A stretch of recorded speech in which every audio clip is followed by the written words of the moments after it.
Alright, folks, I think I'm all set up on my end. So let's hop to it.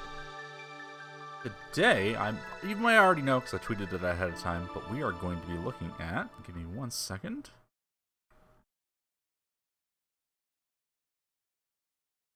Volume 150. So, I didn't want to do the issue that came right after the one that we looked at last time because, I don't want to do a continuity stream. I just kind of want to, like, hop around and check out some random issues. But the reason why I haven't really done a stream in a while, if you ignore the holiday season, being very busy with work and traveling, is that, as you'll notice, very quickly after the previous issue that I had done, a little bit deeper into my old collection, is... hey, it's the launch of the GameCube, and I didn't exactly have a lot of GameCube content ready to be streamed. It takes up quite a bit of space to get an entire collection of GameCube games on your computer. So, to prepare for the stream, I did poke into the table of contents just to get a rough idea of like what's going to be showing up, and I've downloaded a few things. But if it turns out there's some GameCube games that we really want to check out that I don't have, I can make it happen, but it might take a little bit of time. But that's neither here nor there. Let's get into this. It's the launch of the Nintendo GameCube in issue 150. Hold on, let me really quickly look up when this came out. Nintendo Power 150. If I was smart enough, I would have done this ahead of time. November 2001. So still within the same year. I think that, yeah, we did April of 2001 last stream. So, Luigi is terrified of the GameCube. I would be too. I can already tell you we're going to be looking at a few of the games listed here.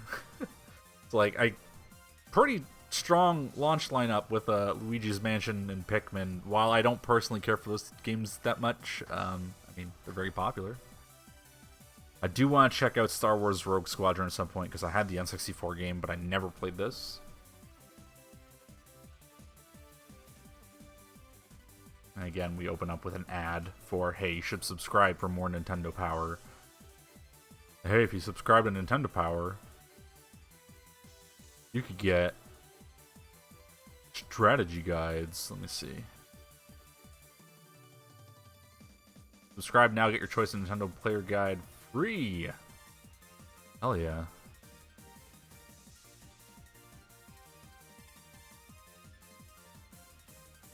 Less than $40 for 2 years of issues. I would do that now. I think I said that last time. I would do that now.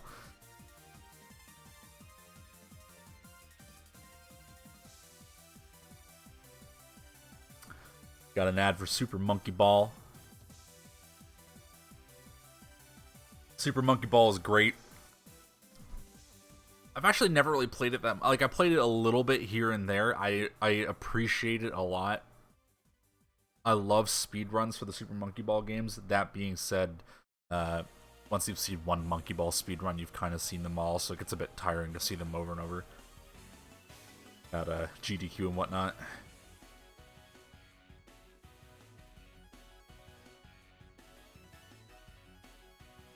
Casual pick up and play gamers, and the more fanatical will go bananas over Super Monkey Ball's hilarious 4-player party modes.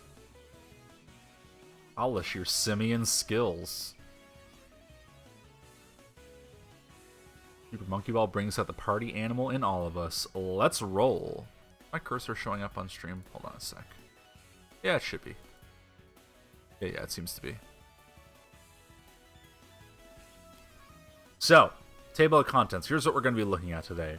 The launch of the Nintendo GameCube. It seemed appropriate to tackle this right after the last issue that we did being, hey, it's the launch of the Game Boy Advance.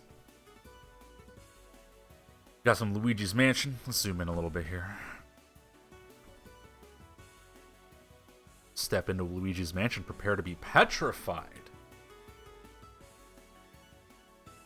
Our strategy review of the game gets you deep into the mansion's dark corridors. We got the Bros Pros. Super Smash Bros. Ultimate just came out. Smash is all the rage. It's all anyone's talking about these days. So let's talk about Melee instead. Hold on, who? Mario, Link. They don't mention Kirby. It's like Mario, Link, Pikachu, and I feel like Kirby are like the main four that get showed off on like box arts and stuff like that, and like title screens. He's not even mentioned here. I guess Kirby isn't like Kirby's a HAL Labs character. Or preview of Smash Bros. Melee will cue you in on all the modes.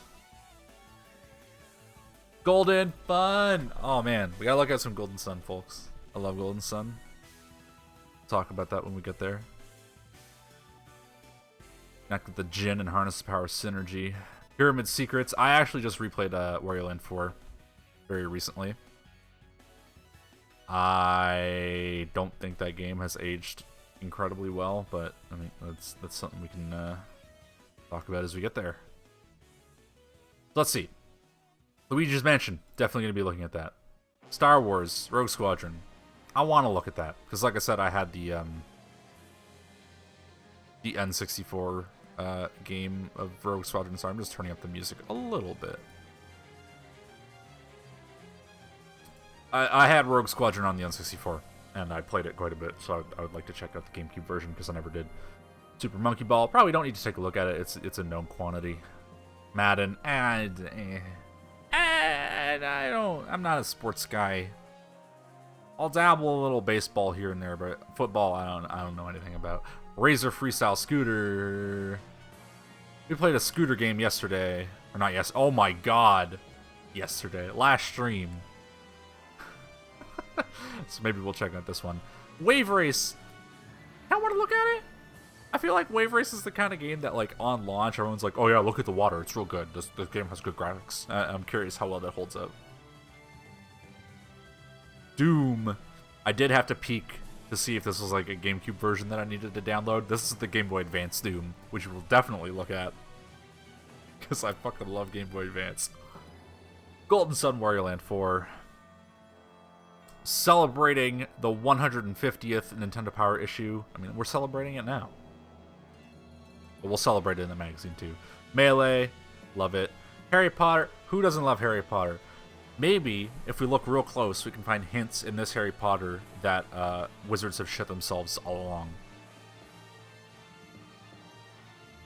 Tekken, again, this is the Game Boy Advance Tekken that we'll be looking at. And I definitely want to look at it, because if it's anything what I'm imagining in my head, 3D Tekken on the Game Boy Advance, oh boy. Oh shit, guys, we gotta enter to win a Nintendo GameCube in the poll. We gotta do that. Alright. Let's take a look at everyone's favorite section. Fan mail. So let's see. The right away topic was... Oh, this is actually fantastic. Readers who responded to Volume 148's right away topic had more to say about where women fit into video game culture than they did about their favorite female game characters.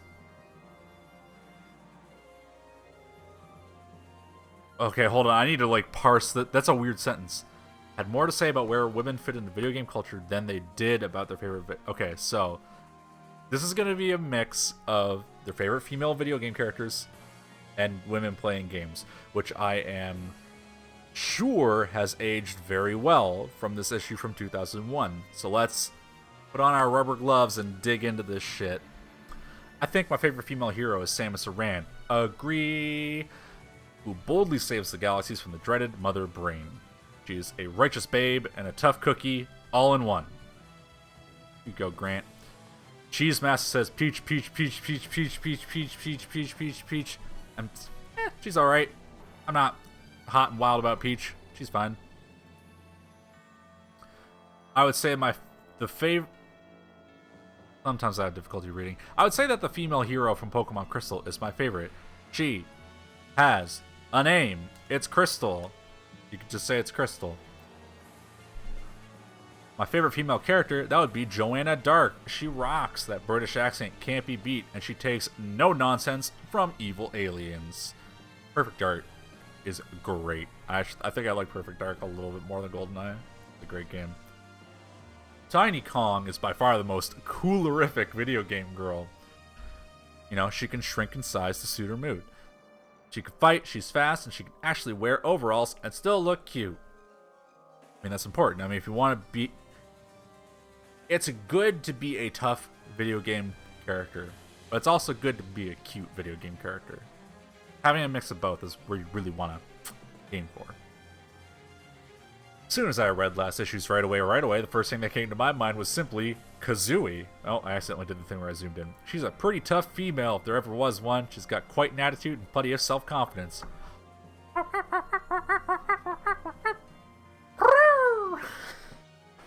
You know, tough Kazooie.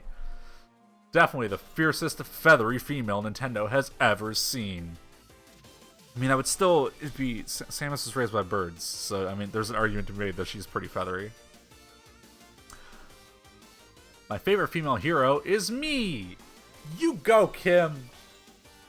Self-confidence. Hell yeah, I'm female and I fight bad guys in video games. Hey, I'm not actually in a video game, but so what?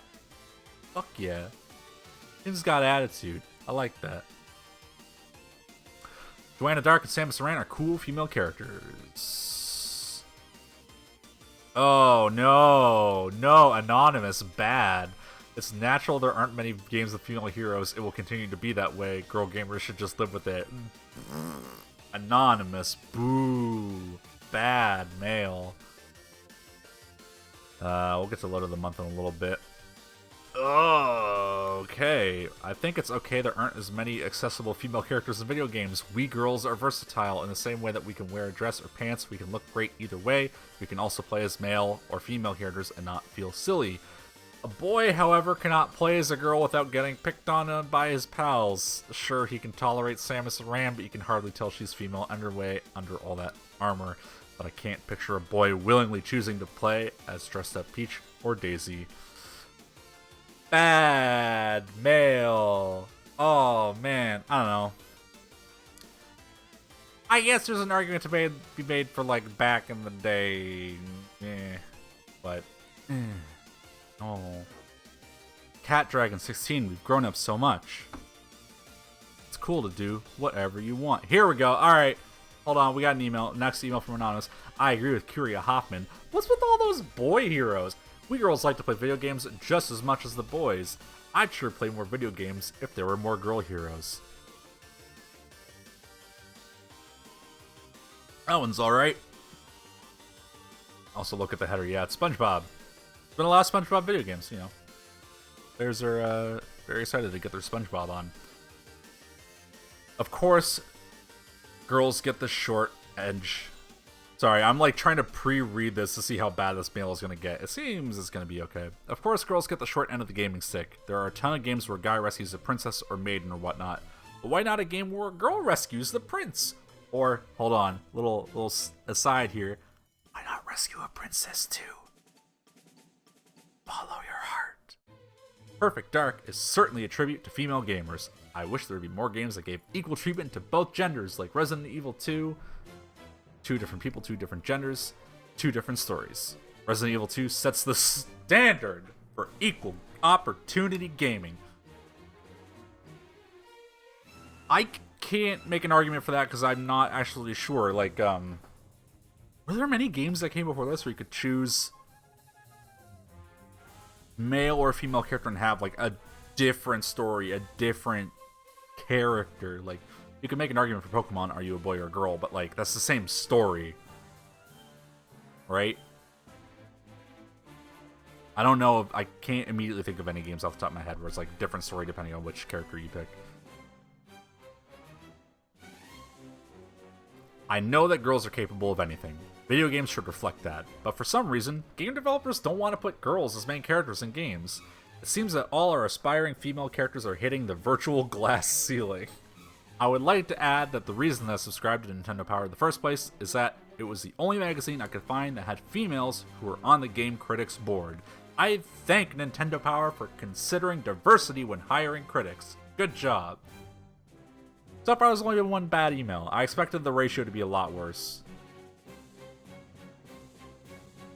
For ages, girls in games have been neglected. I mean, just look at what Nintendo did to Peach. She runs around in a frilly pink dress, and she never does anything about Bowser.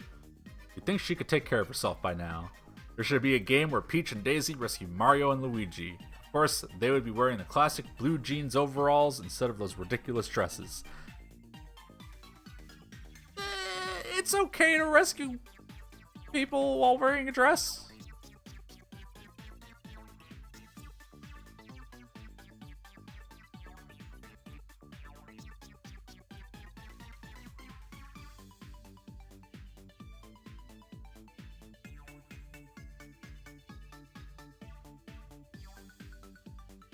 Here we go. Alright.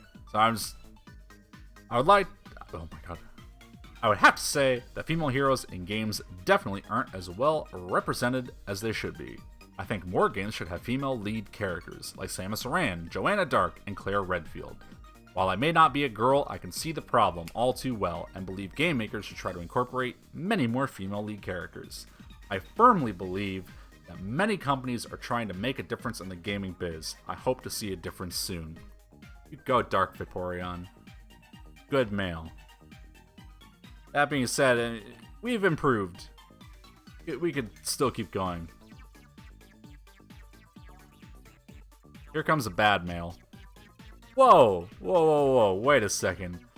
I'm a man and I need to slip my bad mail in here. Some girls may think they have the short end of the stick on quantity, but definitely not quality. I mean, come on. What about Sheik? No one has seen her in action yet, but I'm sure she would tear it up. Joanna Dark even rivals the great James Bond.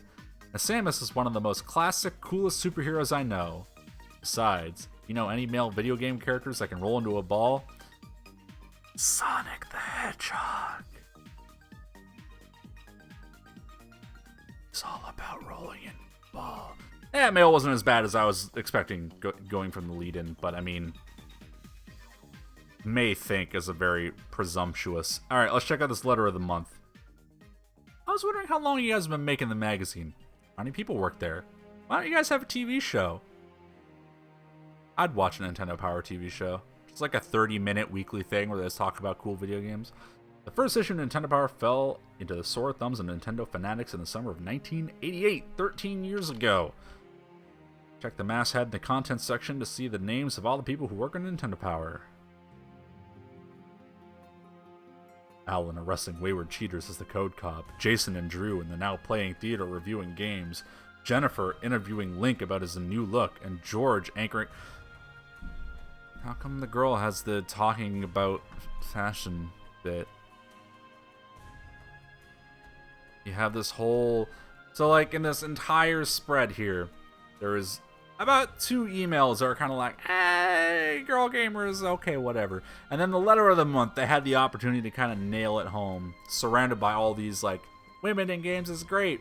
And it's just like, Alan does the arresting, Jason and Drew review the games, George handles the news, Jennifer asks Link about his clothes. Swing and a miss. Does it continue on the next page? Sonic isn't a video game character, he's real. Sorry, just catching up on chat a little bit. So yeah, no, the gender issue doesn't continue on the same page, or next page. God, sometimes I get ahead of myself. After I saw the new look of the Zelda game for the Nintendo GameCube, I was disgusted! Guys, we're about to delve into the Zelda Wind Waker is for kids era. So let's dive into that. Nintendo GameCube is able to make extremely good graphics, and Miyamoto himself stormed into the Nintendo headquarters and made the graphics horrible. I mean, Link looks like he's 6 years old, for crying out loud. A lot of people like Zelda games for the graphics.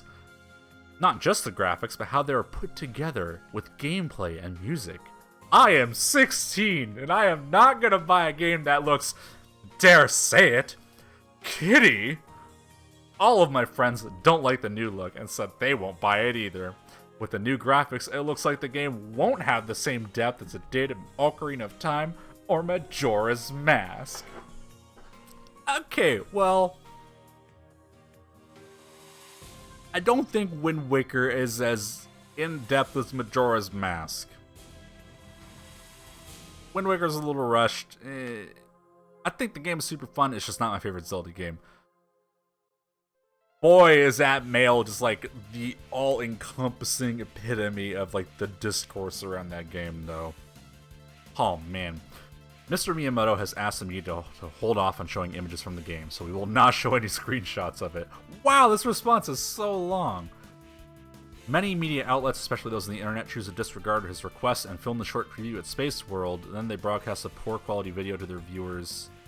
Not surprising, those images were not clear enough to represent the look of the game. Several Nintendo Power staffers saw the video firsthand. They were enchanted by the expressive, fluid, animated style, which is extremely hard to accomplish with video game hardware.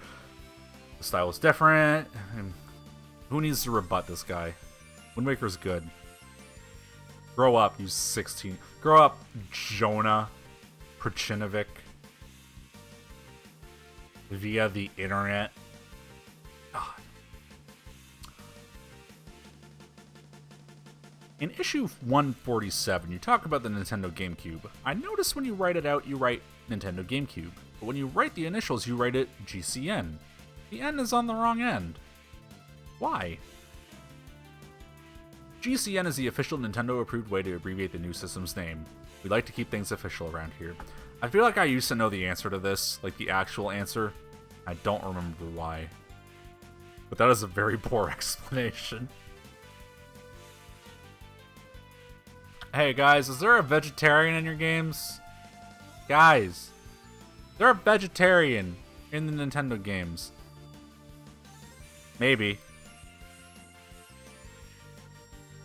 That's the email. Here's a mushroom.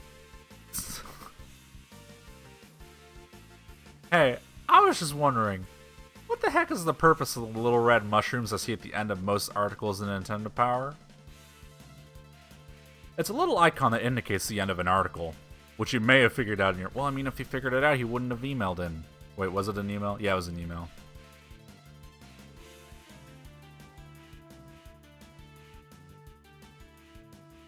Oh, did the initial screenshots of Wind Waker actually look pretty well? Hold on, let me do a quick Google search. Wind Waker first. Boy, if I could type, that would be fantastic. First, screenshots.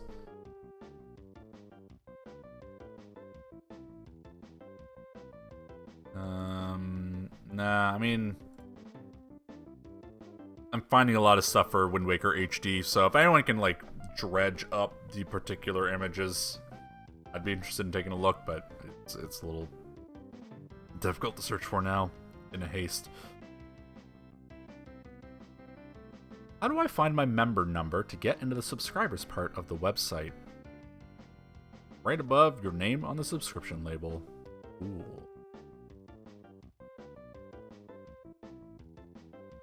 Hey guys, I got a question. My brother and I own a Game Boy Color and a Game Boy Advance. He wants to get Mario Tennis for the Game Boy Color so we can go head to head, but I don't think you can link up those two systems. Will it work? Guess what? It sure will. You can link a Game Boy Advance to a Game Boy Color as long as you're playing a Game Boy Color compatible game such as Mario Tennis. One day I looked up Super Smash Bros. Melee on your website and I found out it's rated T. Why is it T? The N64 version wasn't. Well, it's because Kirby says fuck.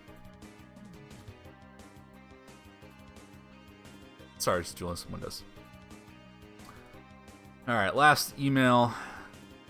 When I first signed up with Nintendo Power, the magazine talked almost only about the N64, the most recent game system at the time. I only had a Super Nintendo, and the magazine was sorta boring. No offense. I don't like reading about the cool new stuff. I just want to read about the old stuff. Now I have an N64, but more game systems are coming out. The GameCube and the Game Boy Advance. Will the N64 be in the shadows now, like the Super Nintendo once was? Well, Kovu Knight, you'll find that they stopped developing games for the old console when the new console comes out, so naturally there's just less stuff to show for it.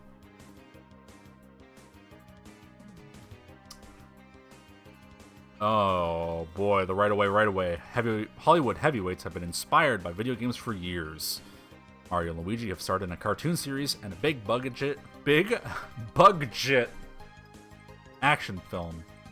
More games are on their way to TV or theater near you. Which video games or characters do you think deserve a TV series or movies? None of them.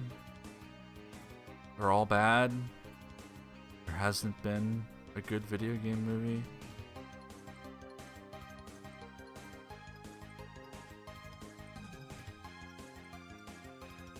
Hell yeah, right in time for the Castlevania anime. We got Castlevania fan art.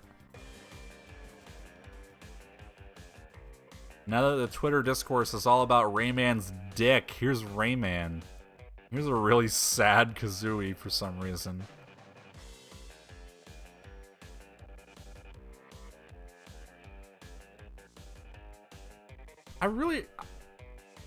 This art sticks out in my mind. I feel like I've read this issue a bunch, so I feel like this one particular drawing of Link just like... I remember looking at it quite a bit. Guys, are you excited for Batman Vengeance for the GameCube? It has over 500 animated Batman moves, including 10 devices. That old Ubisoft logo down here in the bottom. Hold on. Oh yeah, look at that. All right.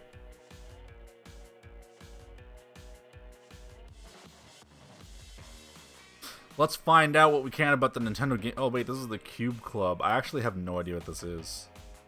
Hold on. The best gaming console in the known universe. Guys, it's here. The best video game. Throw away those Xboxes. Throw away those Switches. Throw away those PlayStation 4s. I don't care if you're in the middle of Spider-Man. I don't care if you're in the middle of God of War. I don't give a shit what you're doing. The Nintendo GameCube is the greatest gaming console in the known universe. And it deserves the rollout of the century. That's exactly what Nintendo of America has in store. The premier event of the season is going to be the opening of 12 Nintendo Cube Clubs around the United States. Gamers in Atlanta, Chicago, LA, Philly, Detroit, Phoenix, Boston, Minneapolis, San Francisco, Dallas, Seattle, and the Big Apple will play the night away. I wonder if it's still open. Give me one sec. I'm just going to Google the words Seattle Cube Club. Let's see what shows up. Well, it's bringing up a lot of nightclubs. Something about Rubik's Cube. Seattle Hills Rubik's Cube Club. I should show up at the Rubik's Cube Club with my Nintendo GameCube and say, hey guys, I'm here, ready to play. God damn it. There we go. Sorry, I'm having issues. I'll have access to GameCube Interactives on a 32-inch Panasonic HD TV with surround sound, while DJs spin dance tunes. The Cube Clubbers will probably want to spend most of their time with the 10 games on display, including Luigi's Mansion, Wave Race Blue Storm, Pikmin, Super Smash Bros. Melee, Star Wars Rogue Squadron II: Rogue Leader, and others. Lucky winners will win a redesigned, cubistically correct for GameCube gaming living room. Guys, I got a living room. It is just not designed with optimal GameCube gaming in mind. It needs to be perfectly square, and I need space for all of my controllers.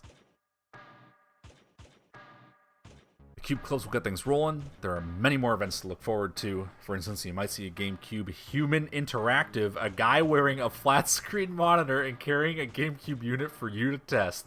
You'll find cubistic humans at malls, theaters, and other fun locations. Hold on. Seattle Cubistic Human. Did you mean Seattle Cubism Human? No, Google. I meant cubistic.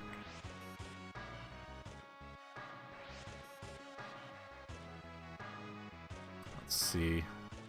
If you're hanging at home, you may catch one of 7 TV ads for Nintendo GameCube. The ads were shot in Great Britain, France, Italy, and the USA. I don't care! Why would you think why we care about where they were filmed? When the tube is off, you may thumb across a print ad in your second favorite magazine. Your favorite magazine, Nintendo Power, will have the most coverage of any source. NintendoGameCube.com will hold special contests for fanatics who will do almost anything for a GameCube. Hold on, I gotta go to NintendoGameCube.com. NintendoGameCube.com.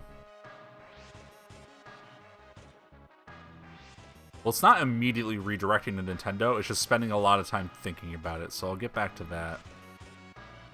Maybe Google is still thinking about Seattle cubistic humans.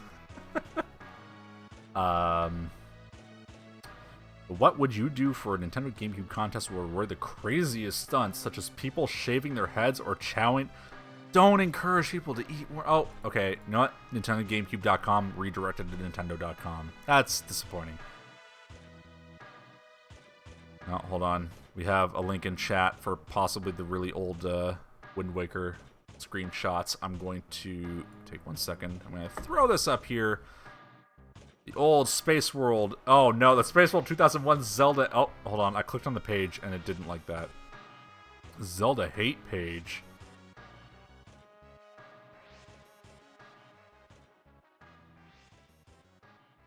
This is a big waste of technology considering this video from Space World 2000.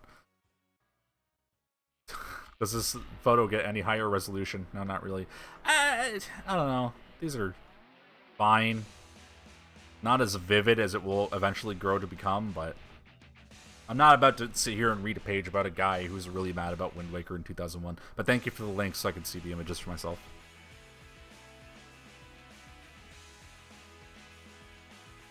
There is no substitute for actually playing Nintendo GameCube, so get out there and have fun, folks. There is no substitute.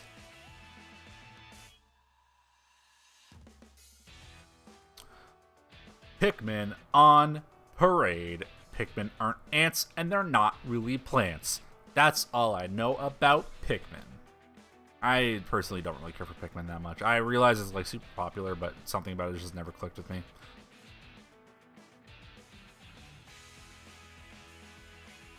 Pikmin come in several colors, varying attributes, may grow to different stages of development.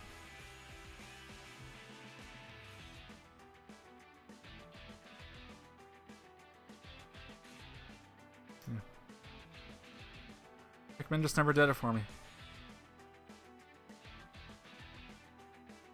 Let's see what else we got going on. Guys, Batman's back. I don't know if you heard about this. He was gone for a while, but he's back now. With a flick of his wrist, the Bat Grapple shoots out and the Dark Knight swings into action. That's how Ubisoft's Batman Vengeance for the Nintendo GameCube starts. The story unfolds around the hatching of a cunning plan by the Joker.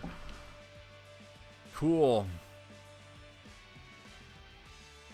Looks as if Batman Vengeance will be released by the end of 2001, just in time for a great Bat New Year.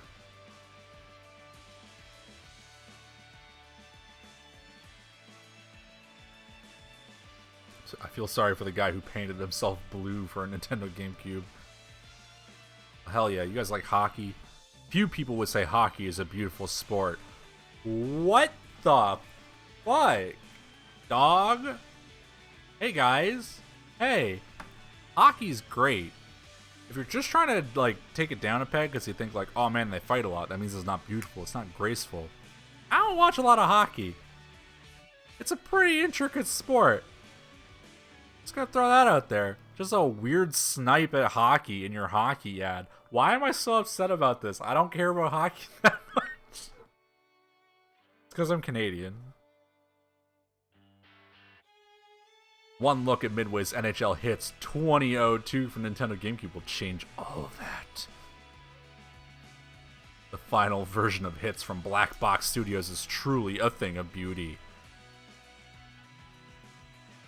Once you get over the animation, which will leave you wondering if you're playing a game or watching Hockey Night in Canada, you'll soon realize the game itself is a smashing success.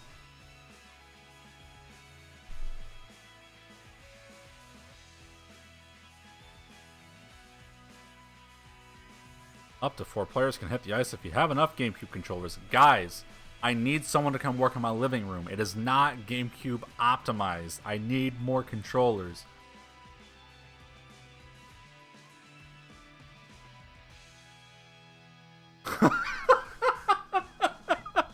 Hold on. The list of options and modes adds to the fun, allowing you to practice moves, create custom players, and crank the incredible soundtrack, which features Korn and other bands. But guys, Korn! Finally! I can play hockey while listening to Freak on a Leash. Gaming is now.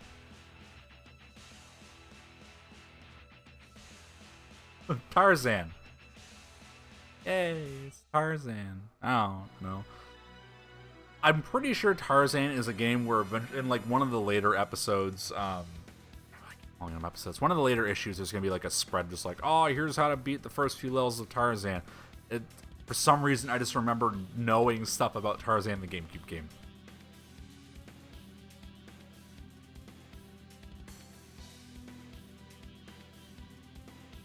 I just played Crazy Taxi, the arcade game, like a week ago at GDQ. Still a good video game. The wildest ride on the Nintendo GameCube is on the way from acclaim in the form of Crazy Taxi. It's got KFC in it. That means you know it's good. You'll pick up fares all over town and earn bucks, delivering them to their destinations intact and gibbering with fear.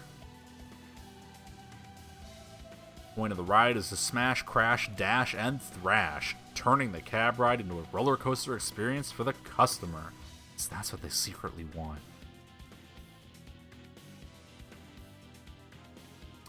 See, they bring up the rocking soundtrack in this blurb too. It's like, oh, Crazy Taxi, it's got a rocking soundtrack.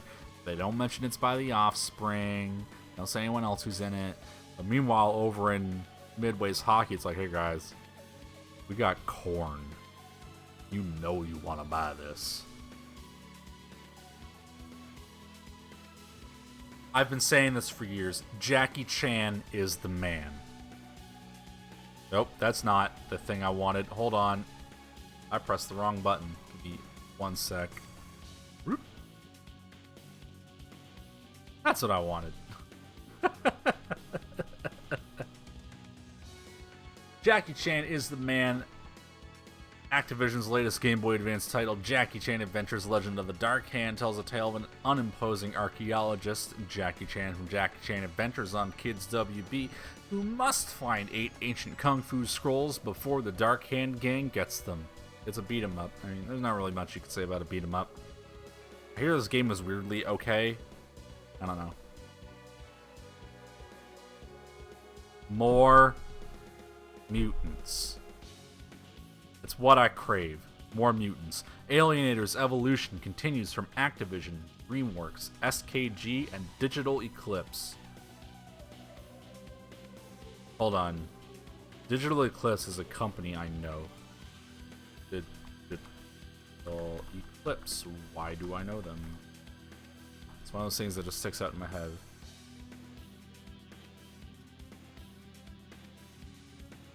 Oh, okay. They're not Digital Eclipse anymore. They are Backbone Entertainment. What did they work on? Games developed.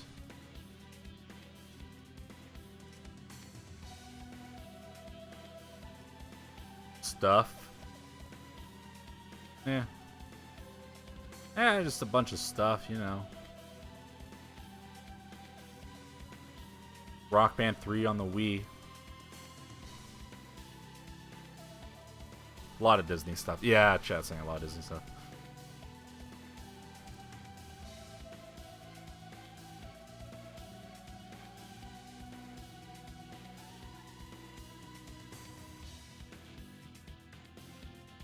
Were there more DuckTales games? When the wicked Murloc kidnaps Daisy Duck and forces her to write a foul news story about how he will conquer the world. Oh no! Donald understandably goes quackers in Disney's Donald Duck Advance, using an amazing device called the Gyro Gamma Tubal Teleport. Donald is about to be whisked to the site of the crime. That's a Disney platformer.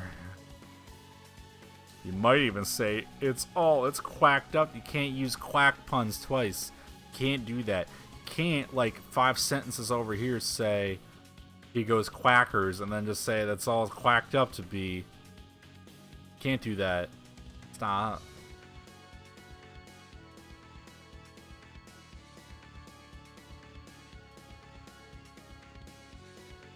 Okay, hold on. Monster Rancher. Recognized as one of the top monster breeders in the world, you were given a difficult assignment by the chairman of the AJIMA, the official association of monster breeders. Your mission is to take... I know what Monster Rancher is. I want to know, if this is a Game Boy Advance game, do you swap out Game Boy Advance cartridges? Don't worry, Monster Rancher Advance doesn't play the same as Pokemon at all. The game concentrates on training and battles. There are very few adventure RPG. And know what? Man, they're really doing a bad job selling this. It doesn't play like Pokemon. There's no RPG elements and no wandering around. But if you like monsters, we got them. There's monsters in our game. Advanced. Do you swap out the cartridges? Want to know.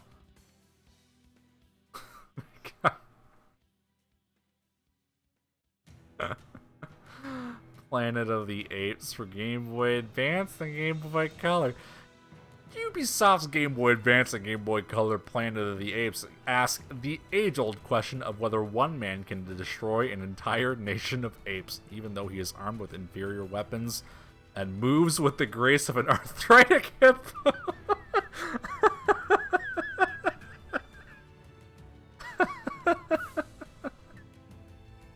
Isn't this supposed to... This isn't the review section. This is supposed to, like, sell you on the games. This is supposed to be like, hey, here's some upcoming games. You're not supposed to say, hey, this game controls like shit. Okay, hold on. I need to play Planet of the Apes for the Game Boy Advance now. I gotta know what makes him control like an arthritic hippo. Hold on. I gotta know. Gotta know.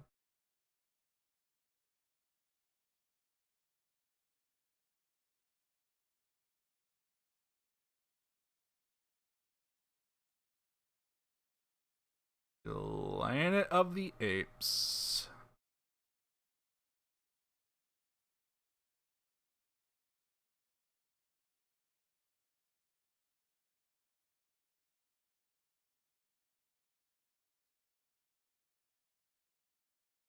Wow, a lot of people worked on this game. Wow, a lot of people worked on this game. Oh, that crispy jam. I could fall asleep to this. It's so soothing.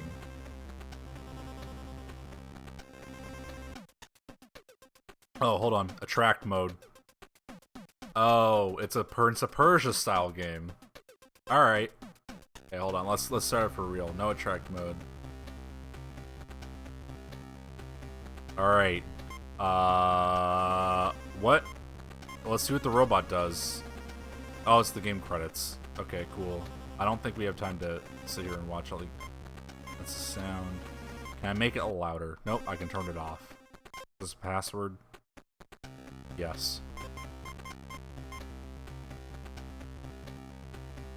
They don't have all the letters. I was gonna write butts. We can at least do this. Oh, no, it didn't work. Alright, whatever. Alright, let's start the game proper.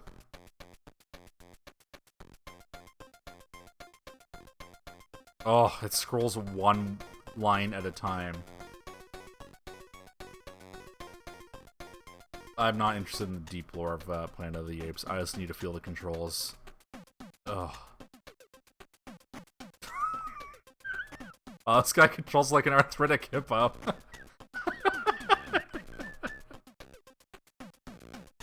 I mean, this is a Prince of Persia. I mean, that's really all I had to see from the attract mode to fully understand what is going on. Okay, that's yep. Why does that turn me around? Oh, this is like...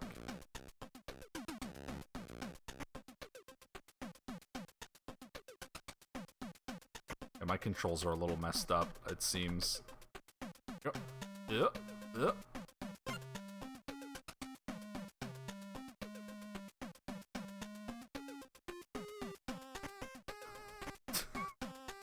This game doesn't control very good. I will give them that much. Folks, we have the Planet of the Apes license. What do we do with it? Oh, hold on. I gotta fight this snake.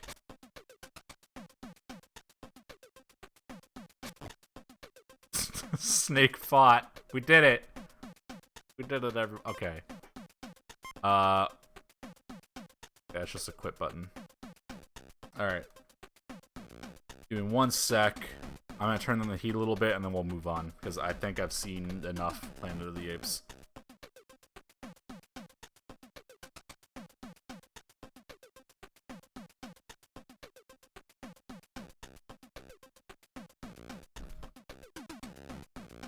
Alright.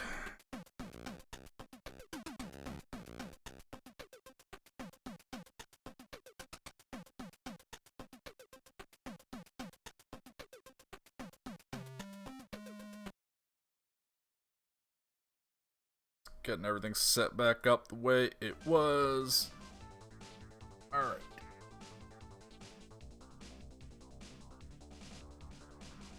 Hold the fucking phone. Capcom's Breath of Fire for Game Boy Advance is a masterful remake of the classic Super Nintendo RPG. The first Breath of Fire isn't that good, TBH. I should really replay it. I played 2 first, so it was really hard to go back to 1. The graphics and sound on the Game Boy Advance are great. The gameplay is virtually identical to the original game, where 7 heroes from the Light Dragon clan are awakened to combat impending doom. For epic gamers of every stripe, Breath of Fire will be a great addition to the growing library of RPGs for the Game Boy Advance.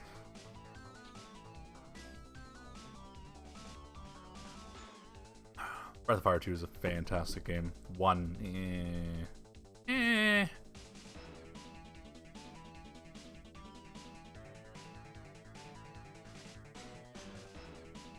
We have reports from Ubisoft of a new Rayman game, Rayman 2 for the Game Boy Color. Game Boy Color is also the chosen lead platform for 3DO's first Cubix game based on the animated TV hit on Kids WB.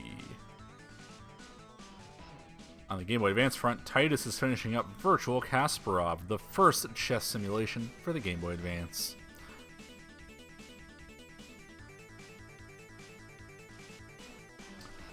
Yeah, they hit the spot just like, we got nothing to say about these games, right? Oh, one sentence. One sentence. Road to WrestleMania for older players. Only old people care about wrestling. Ubisoft American Bass Challenge. Asmic Ace Entertainment is bringing Dokapon, a Japanese RPG for the Game Boy Advance. A very cheesy story about young men proving to themselves to be strong adventurers. Mech Platoon from Kemco takes players to alien worlds where they must gather raw materials and build a wide assortment of units for protection and combat. The game is broken down into strategy missions of variety or varying complexity. Oh, thank God. Finally. Guys, finally. A new publisher for Nintendo GameCube named Legacy Interactive is working on a Chips game based on the syndicated series about the California Highway Patrol. Thank God. I've been asking for this for so long. Did that actually come out? Hold on. GameCube. Chips game.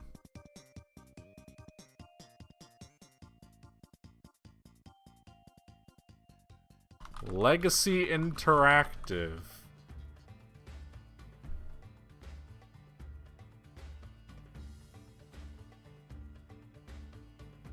Chips. Was there a game for the Nintendo GameCube based on the California Highway Patrol?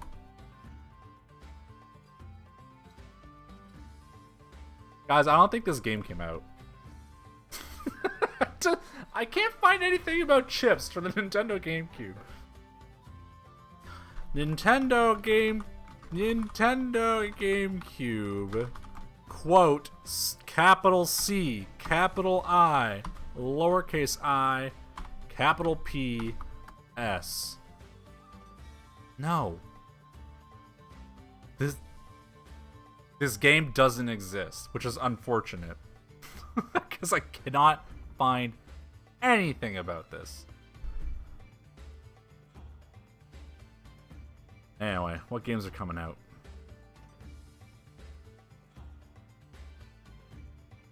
Donkey Kong Racing, which never came out. Guys, I think Duke Nukem Forever is about to come out for Nintendo GameCube anytime now. I mean, they've been announcing it for a while. Surely it's bound to come out anytime soon. Extreme G... Hold on. Was there an Extreme G3? Yes, there was. I only ever played the first one. That game is okay. I never played Eternal Darkness, though. I hear that game is tough to go back to.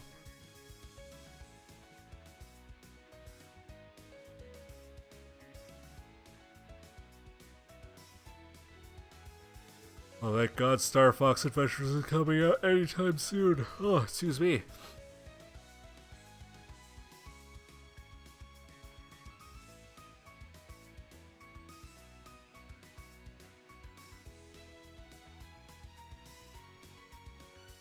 DK Coconut Hold on.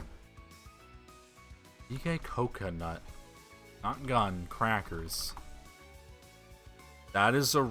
Oh, it's a canceled... Okay, hold on. This is a canceled Nintendo game. I need to bring this up real quick. I've never heard about this. Yep. Guys, let's take a look at Coconut Crackers.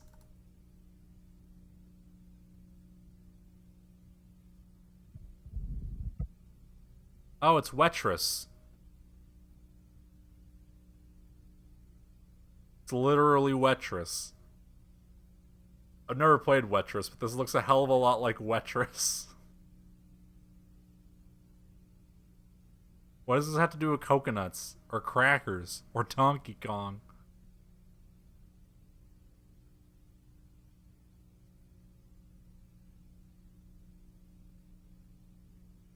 I'm bored of this already. There's no music. Let's look at a full screen. Look at that. Okay, whatever. Boring. I wonder why that game didn't come out.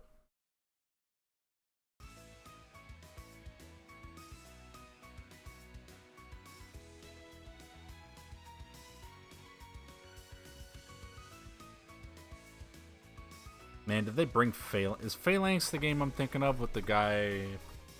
Phalanx game. With the banjo playing dude? Yep, it is. That come out on Game Boy Advance. Phalanx Game Boy Advance. Curious how many of these actually came out. Yeah, it did.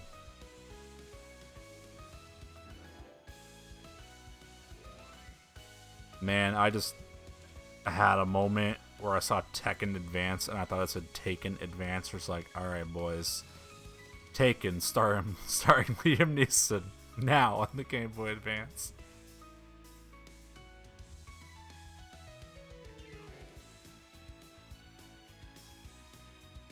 Guys, you won't believe your eyes. Mario's more super, Zelda's more legendary, and if Wave Race gets any more realistic, you're gonna need a life preserver. Eye-popping 3D graphics, faster gameplay, and realistic action like you won't believe. Can you handle the power? Go to Best Buy and get your fucking GameCube right now. Why are you still watching this stream?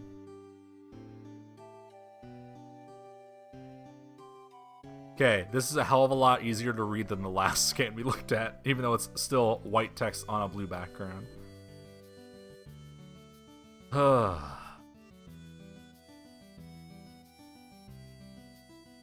the hell?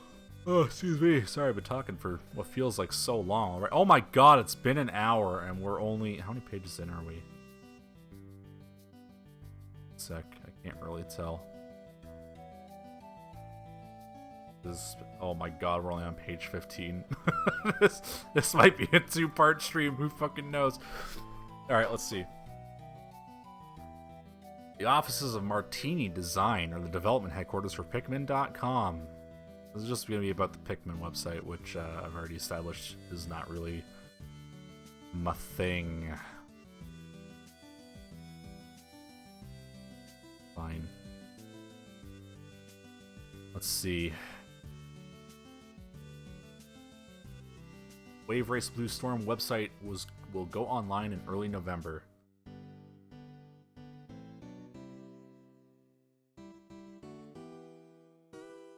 Oh hell yeah, when the Game Boy Advance epic Golden Sun reaches RPG fans in November, a Golden Sun website will go online at GameBoy.com. I gotta find out more about Golden Sun. Hold on, GameBoy.com. Ah, just redirects to Nintendo. Actually, you know what? Hold on. Archive.org. Wayback Machine. GameBoy.com. This would be November 2011. Ooh, no caches in November. What about very early January 2002?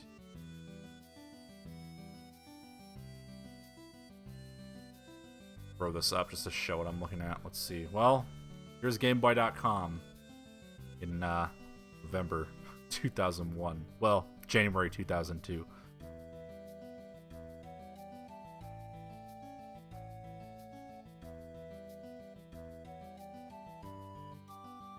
Oh no. Let's try entering the site without Flash. You know what? I have Flash 5. Let me in. What's the worst that could happen?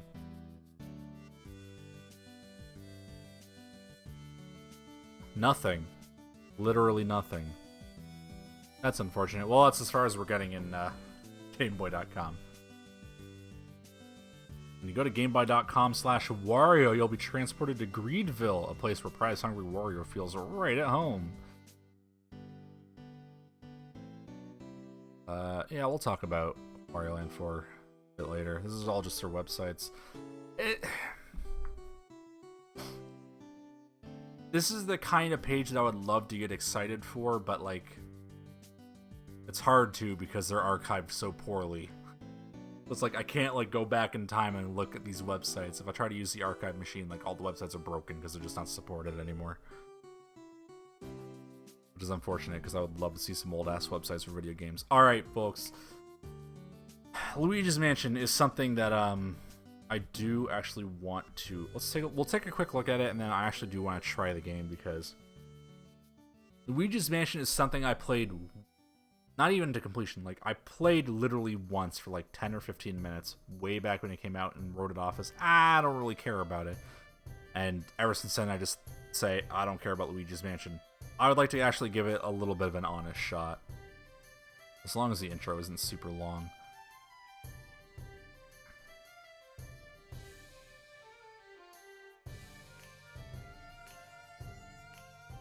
Oh man, for a hot second I thought this was going to be like an actual connected app where it's like, hey, connect your Game Boy Color to the GameCube. You could use your Game Boy to help as like an app or something.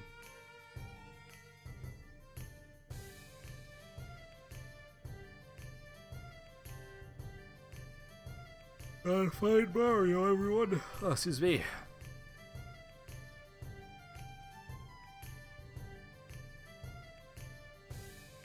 Light the way, search for secrets, leave no drawer unopened.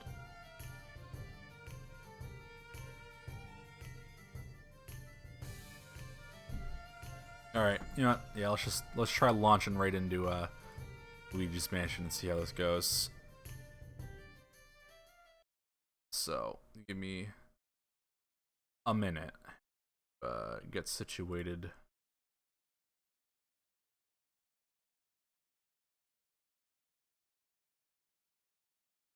Nintendo. Ooh, that's loud.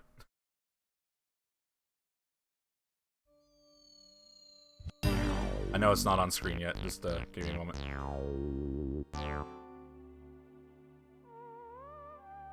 Oh, it's so tiny. Hold on. Whoop.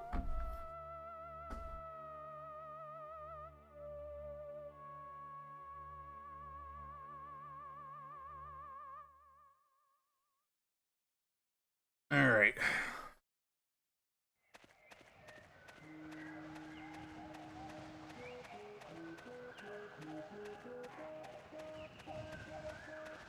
no, it's a little glitchy. I figure I'm probably not gonna do too many issues that delve into the GameCube era, just because of how much work it is to get it, and it's gonna run not super good. Putting it down a little bit.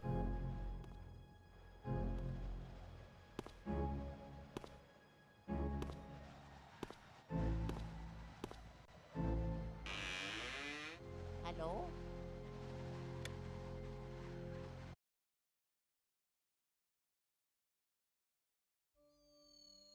I pressed, that was the attract mode, but I pressed start earlier. Maybe I pressed it like a second too late. Ugh, I thought I was like actually launched into the game. Not bad. Okay, well, we're not watching that again. Hmm?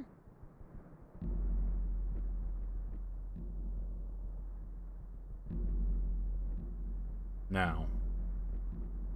Wesker's in the basement. I hope this isn't Chris's blood. Something something Jill sandwich. Oh yeah. Oh yeah.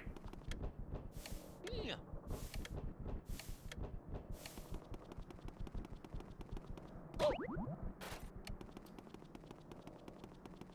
Nice of them to put a door that just hurts you right at the start of the game.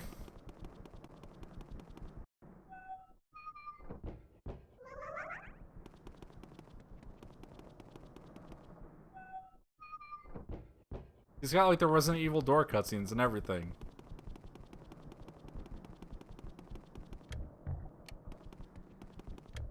Oh, you just knock on like every wall.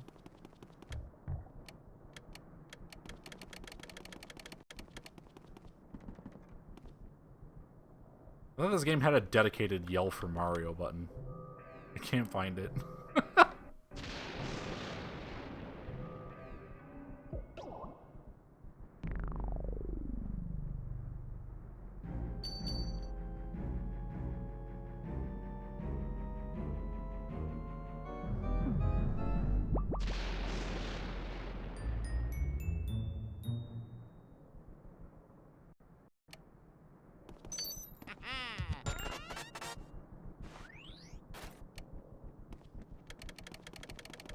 I do have a dedicated flashlight button though, as you can see, because I'm the worst video gamer ever. Does Luigi know Mario is missing? Well, I mean, why would Luigi come here otherwise? I thought he came here because Mario was missing. I don't know the deep lore of Luigi's Mansion.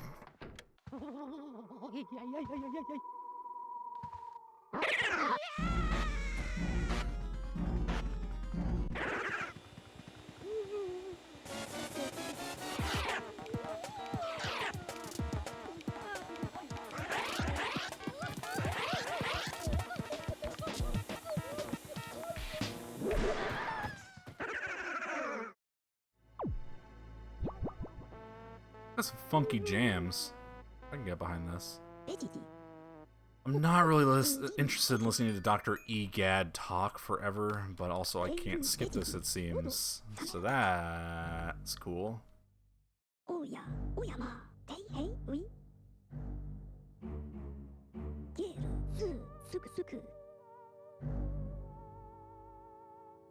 Give me the vacuum, dude.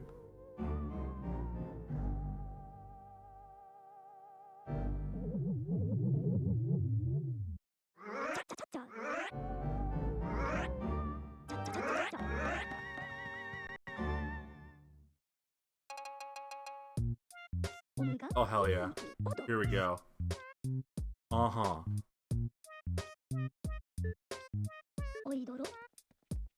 Groovin'.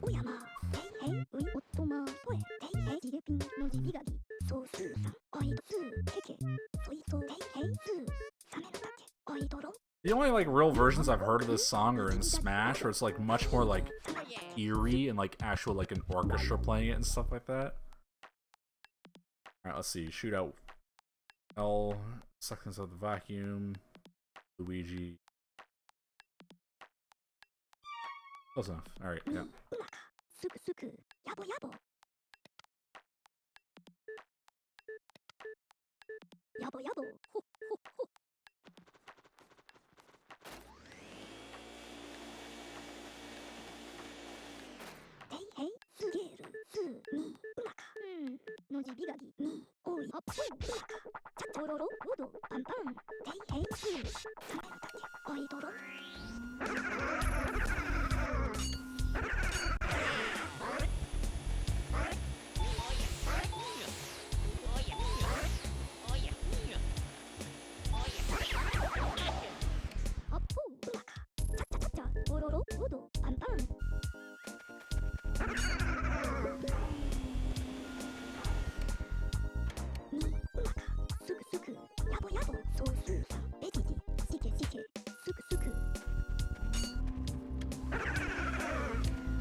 Man, his combat music is fucking great. Kid me might have been an idiot.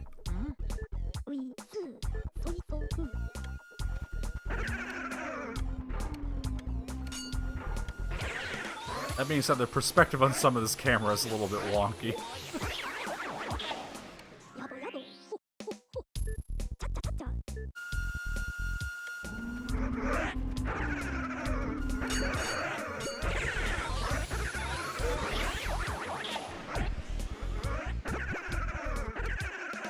Oh, dog, look down. I can't help you, sir. Please move down. Move your camera down. There.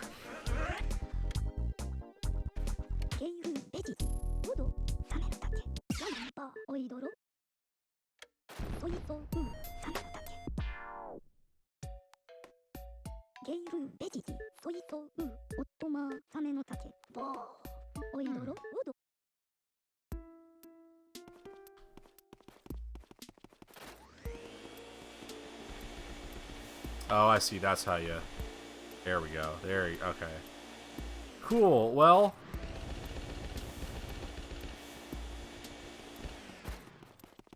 I don't feel like I need to belabor this game by giving it a ton more attention. It seems more neat than I initially gave it credit for as a dumb idiot child. Maybe I should check it out some more another time. That being said, fuck Luigi. Alright, let's move on. I just want to listen to some more of that combat music. And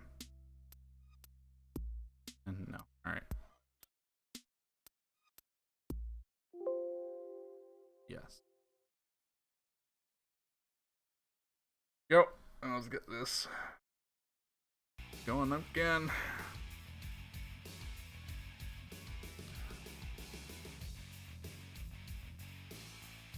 Let's see, was there anything in particular I was missing? Not really. It's suck up candles and throw fire. Suck up water, throw water. Yeah, I don't know. Maybe I should try this game out for realsies another time. It seemed alright.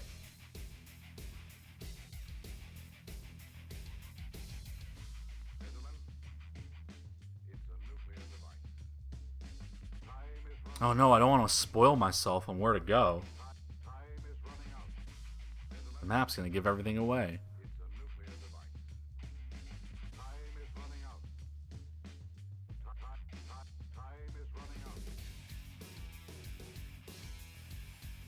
Yeah, let's just, well, I'm just gonna breeze past this because, yeah, fuck it. I'm interested in this game a little bit now.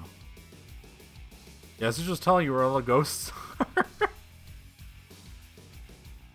Which is fine. I mean, that's what Nintendo Power is for. Alright, let's see. Guys, I want to be Harry Potter, but I'm not confident enough to just shit my pants and then wizard the shit away. Well, good news. You can pretend to be Harry Potter and poop your pants in the virtual world. Harry Potter and the Sorcerer's Stone on November 16th. Get it on PlayStation, PC, Game Boy Color, and Game Boy Advance. What's a GameCube? I don't know.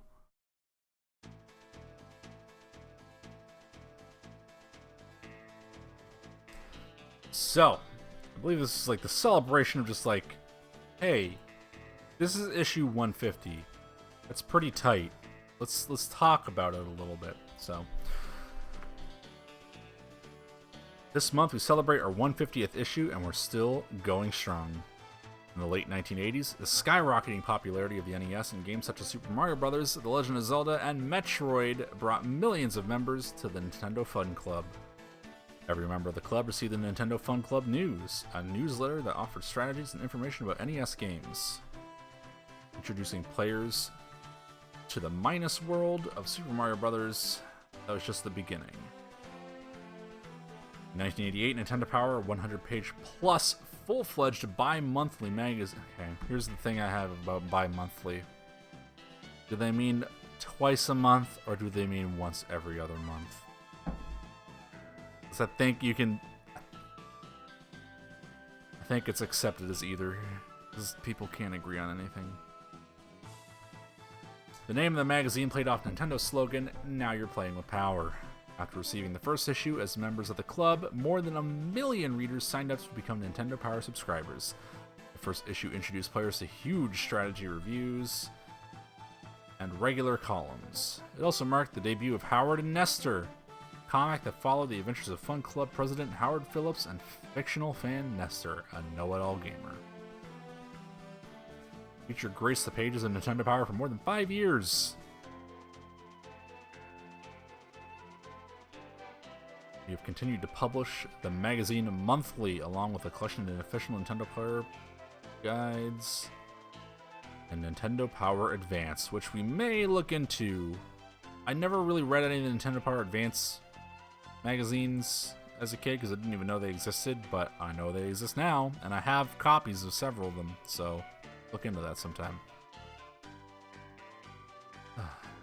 Every edition of Nintendo Power includes Player's Pulse, a forum for readers to speak their minds, Counselor's Corner featuring answers to frequently asked questions, classified information dedicated to providing details on hidden game features, and provides news about upcoming games and hardware. Yeah, this is, it's nice to look back on where you started, but also, like, now it's just describing, like, here's what Nintendo Power is when got the issue in my hand, man. I didn't in my hand. The first cover that presented illustrated characters was the May/June 1989 Teenage Mutant Ninja Turtles cover. In January 1990, we featured Jack Nicholson as Batman's the Joker, our first cover celebrity. 32 NES games have been featured on the cover of Nintendo Power. The longest streak of NES covers was 26, broken by a Game Boy cover for Volume 27. 44 Super Nintendo games on the cover, the first of which being Super Mario... Super Mario World is Volume 28. I should write that down. I fucking love Super Mario World. We should look at that issue sometime. 54 Nintendo 64 games on the cover.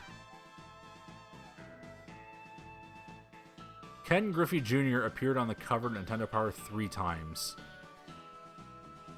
Griffey is a sports star to be most frequently featured on Nintendo Power. Weird, but okay. I guess there was a number of Ken Griffey games. If it ever shows up, there was a Ken Griffey game on the N64 that I would love to take a look at because I played it quite a bit with my cousin. One arcade game has showed up on the cover of Nintendo Power. It was Killer Instinct 2.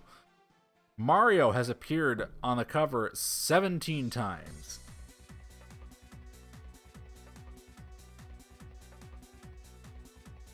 Pokemon games have showed up 7 times. Rob! I love that boy. Good boy.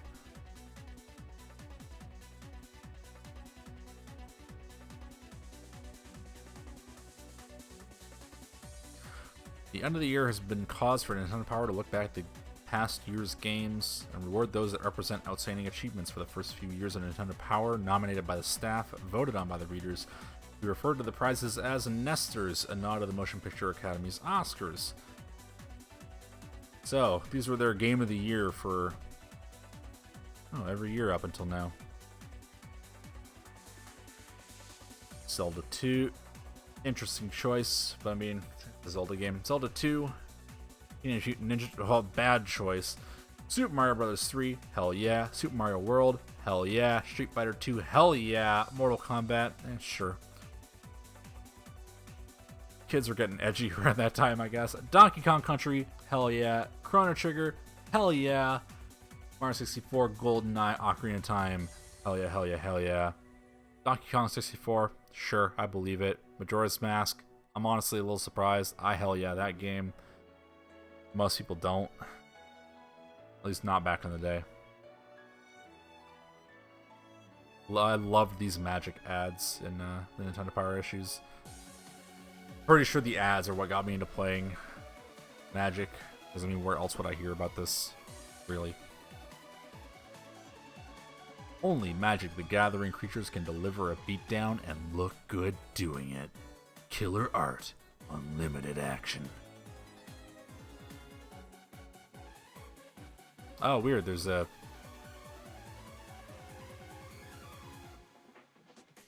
bug in my scanner where if I scroll up, I go back 2 pages. What is going on? What is going on with this magazine? Okay, hold on. Okay, I get it now. There's just a lot of ads for Magic in this magazine. So, this is where we left off. When I scroll up, I go back 2 pages for some reason, so that threw me off. But there's the intro page of the 150 issues. There's this page, and then when I scrolled to the next page, I was like, "That's weird. It's the Magic ad again." And this page looks exactly the same. No, this page is actually different. It's just, ooh. Okay. Let's see.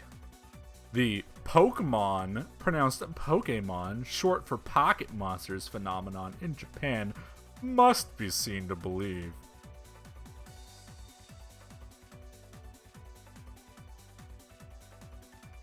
Ooh. Celebrity profiles from 1988 through 1992. Nearly every issue of Nintendo Power included a question and answer session with a Nintendo game fan who happened to be a celebrity. Started with Kirk Cameron of Growing Pains in Volume 1. Other featured celebrities included Macaulay Culkin, Eddie Furlong, Tim Allen. Oh boy, we need to find that issue. Oh man, that's gonna be a disaster. Somewhere out there is a Nintendo Power issue where Tim Allen is asked questions about Nintendo games. And it's gotta be fucking bad. And I gotta know what issue that is. Jay Leno, Ken Griffey Jr., Bart Simpson, okay, Will Smith. Also 2 actors from Star Trek, Michael Dorn and Will Wheaton. Yeah, I could see Will Wheaton showing up in here. Okay, Celebrity Profile ended in Volume 43, so somewhere between issues 1 and 43, there's a Q&A with Tim Allen. I gotta find that at some point.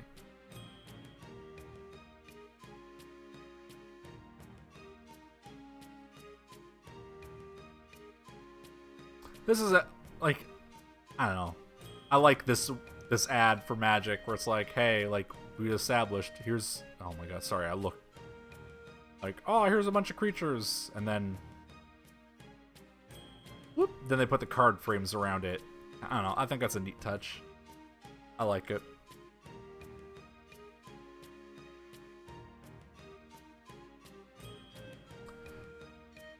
Let's see. With the ability to rotate and zoom into objects, manipulate as many as 128 moving characters at once, and to present a real-sounding, fully orchestrated soundtrack, the Super Nintendo is more than just a regular Nintendo with better graphics. It's a whole new kind of game system.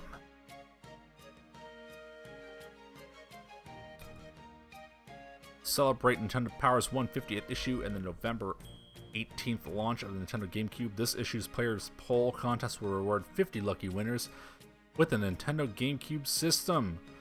Over the history of Nintendo Power, the Players Poll contest has received millions of entries, giving away tons of prizes. In fact, Volume 98 was actually a ton of pennies, 3,600. Oh god. Imagine getting $3,628.77 in pennies. Ugh. Among the other prizes of Nintendo Power has awarded thousands of games, including Killer Instinct arcade machines, including other arcade machines, dozens of trips. Most notable trips were a Final Fantasy adventure to British Virgin Island. Okay, I don't know how those go together, but sure. Chance to go one-on-one with NBA legend Charles Barkley. Also giving away 3 cars, a pair of go-karts, and a golf cart. Props from several movies, such as Bill and Ted's Phone Booth from Bill and Ted's Excellent Adventure. Why? Sure. I think the thing that got me really into like the Magic ads were like all these promises, like, hey, you can win prizes playing Magic, you can win scholarships playing Magic. I was like, oh shit, I should play Magic.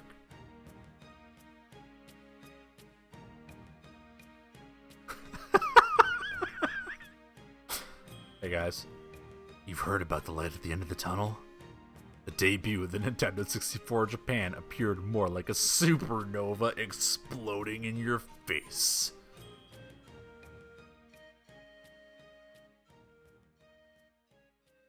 Project Reality, the Nintendo 64, is the system that has enjoyed the most Nintendo Power coverage. Did Nintendo Power give away a chance to win the Mask 2? I don't know.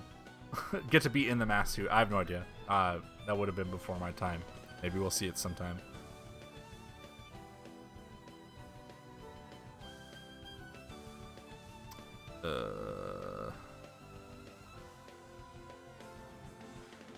Here's how we've reviewed the games over the years.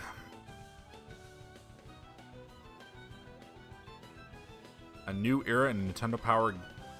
A new era in Nintendo game systems has begun. With the GameCube, the greatest known system in the universe. Alright, let's see. What have we got going on? Oh, cool. Sports. Y'all like sports, right? That's why you play video games. Oh, hell yeah. Alright, hold on. Peach is a bruising babe. Samus is a glorious lady. I can get behind that one, actually. The fighting fox, the little pink puffball. Link's spin attack. The one notable thing about Link. The brown bomber. Donkey Kong. Y'all know him. The brown bomber. That's what y'all call him, right? Donkey Kong. The brown bomber. When friends come up and show me fan art of Donkey Kong, they're like, here, I brought this for you, my friend, because I know you like DK. I'm like, DK? Who is that?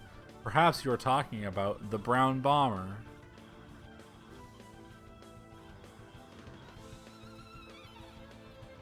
Brown bomber, folks. Don't be waylaid by Melee. Use our handy post-terrific guide.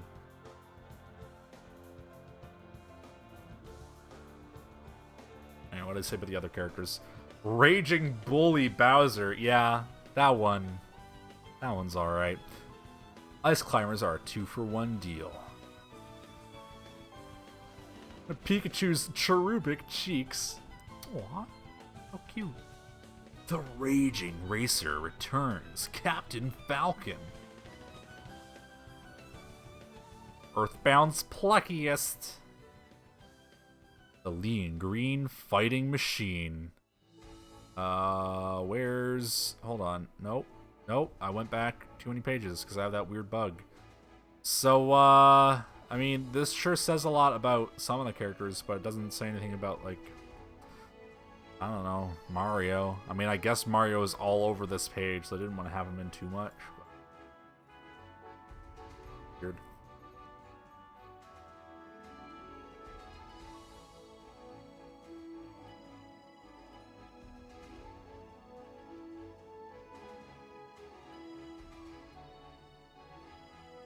Is this a foldable? This must have been a...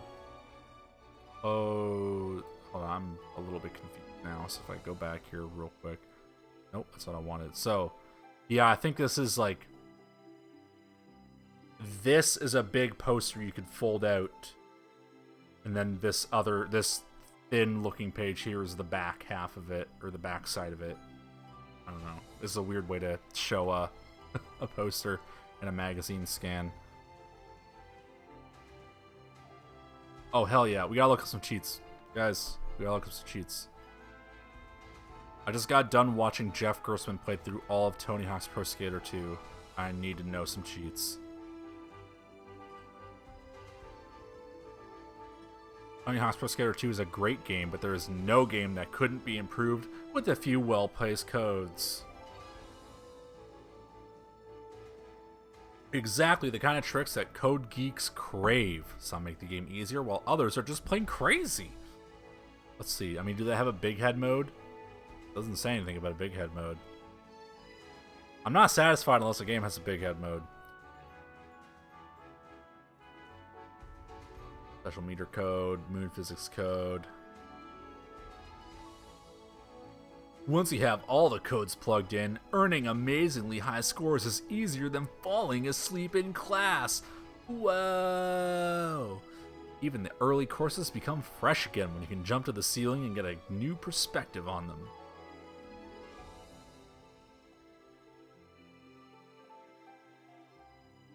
The hell is Slownik mode? Oh, I just like make you move very slow or something.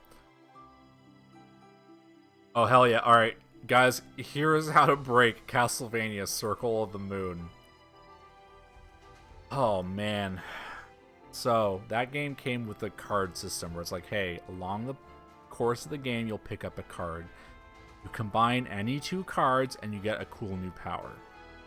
Here's the thing about Circle of the Moon. It's a tough game, so any help navigating Dracula's crib is generally welcome. The following code lets you use any card combo, even if you don't have the cards. Select any card pair you've acquired. While you're playing, enable the card combo, but pause the game before it finishes activating. Go back to the card screen, highlight the card slots for the cards you wish you had, and then unpause the game, and you will have a combo for the slots you highlighted. Combo will stay activated until you turn it off or return to the card screen. You can just break the... Like, as soon as you get, like, two cards, like, okay, well, now I can do any card combo I want, because they just left that in. You guys smell what The Rock is cooking? Let's find out. The Rock and Steve Austin may be tough, they're only human. Using the following code to turn them into godlike grapplers on the title screen... Choose continue, then enter 4232 as the password. Once you've entered the code, you will see the debug menu. This allows you to choose your starting stage and turn on God mode. Cool.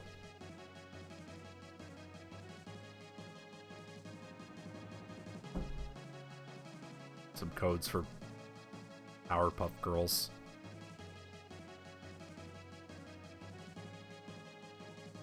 You know what? Hold on. I had a thought. Last time I streamed, I had someone mention, hey, I wanted to see you actually do a code. Now I want to know what Slownik mode is in the Nintendo 64 version of Tony Hawk Pro Skater 2. So let's find out by loading the N64 version of Tony Hawk's Pro Skater 2 and finding out what the Slownik code is.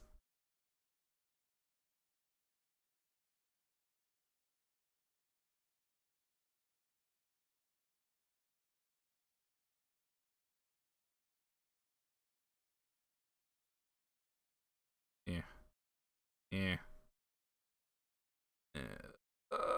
Almost gone. There we go.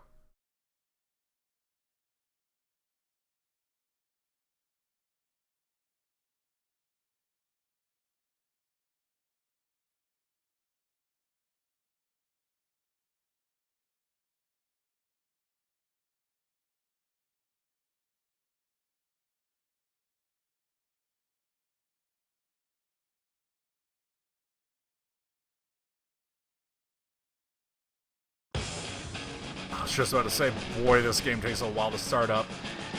Plus, we get to hear the N64 versions of some of the songs in this game. Sorry, the game just kind of freaked out for a hot minute.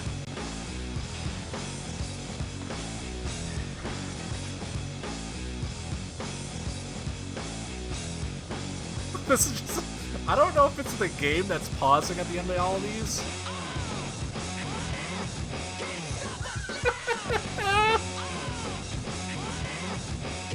Hey guys. Hey guys.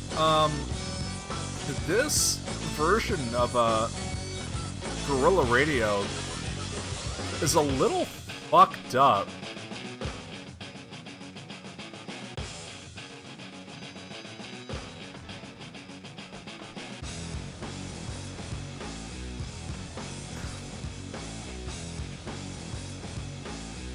Alright, can I skip this at all in the slightest? Is my controller working for this? Yes, it is. Okay, it's just, oh boy. Oh boy. Alright, let's see. Simply pause the game after you enter the code. The pause menu will shake. Alright, so let's just enter Freescape. Yeah, I think they weren't allowed to say hell, and so they, like, reversed the... So here's... I need to talk about this, because something that, like, sort of fascinates me is the N64 soundtracks to the Tony Hawk games. Because, this may surprise you, a lot less space for audio in cartridges than there is on disc. So they did a hell of a lot of compression. And in a lot of cases you can see that they, like, took the song that they needed to, like, compress, chopped it up into, like, the most bare minimum of what makes the song, where it's just like, hey, we have this one riff that plays a few times. Rather than having the riff play a few times, we'll cut out one sample of the riff and then play that one sample back to back. And it gets kind of noticeable. So I think in the case of, like, Guerrilla Radio, they weren't allowed to say hell. So they had the clip of him saying hell and then just kind of, like, reversed it to sort of censor it. Anyway, it's something. We're going to play as Bob Burnquist because, of course, we're going to play as Bob Burnquist.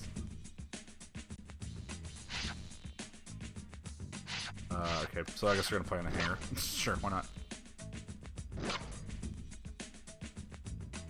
Let's see how well my computer runs this very legal copy of Tony Hawk Pro Skater 2 for the N64. Off to a rip-roaring start.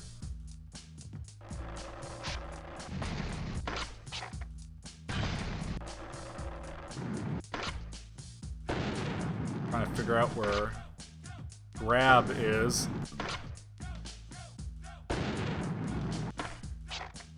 Yeah, I found the kickflips. Yeah, that's revert. Not necessarily revert, but what is going on? Where's grab?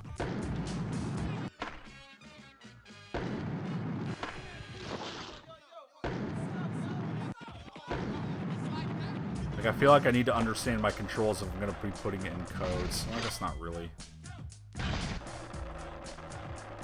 Alright, well, let's pause the game. I'm going to put in slow Nick. Well, no, wait, I need to know what L is. Probably this. Yeah, there we go. Alright. Oh, no! Well, this is slow Nick mode.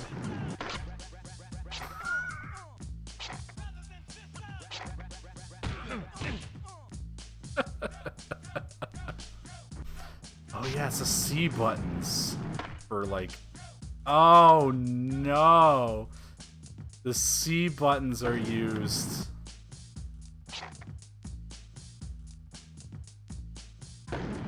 So that means this is grind. Oh no. This doesn't map well to an Xbox controller. I mean legitimate N64 controller. Alright, hold on. Well, now we gotta put on moon physics. So, hold on. Hold L.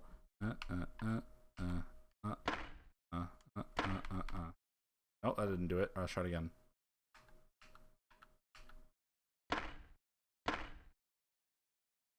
This is kind of hard because I have to do this with, like, a control stick. Oh, I was holding the wrong button, is why. Yeah, there we go. All right.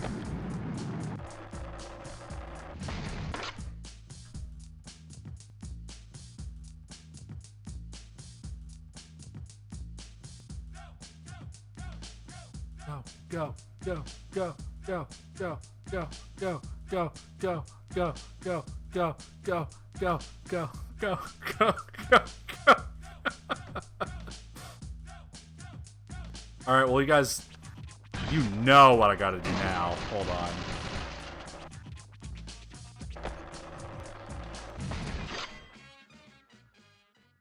Gotta do a benihana.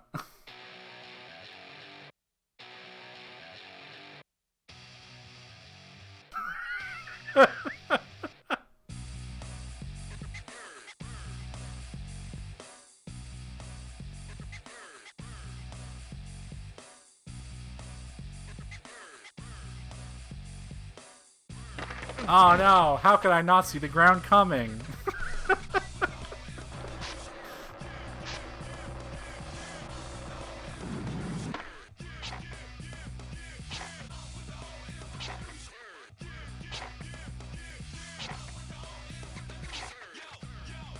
Y'all like kickflips, right? And heel flips. Oh no. I inputted so many. I had stopped pressing the button like 5 seconds before that. But I had input so many. Alright. Hold on. I gotta... Can I skip track? Yeah, there we go. Yep. Okay, let's roll.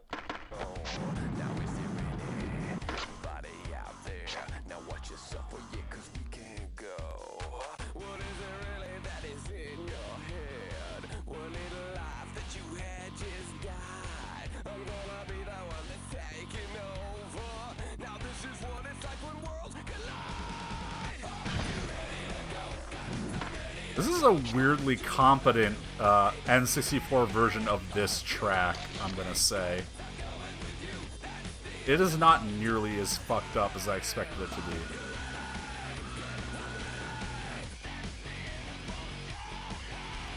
Oh no, Bob, your dick!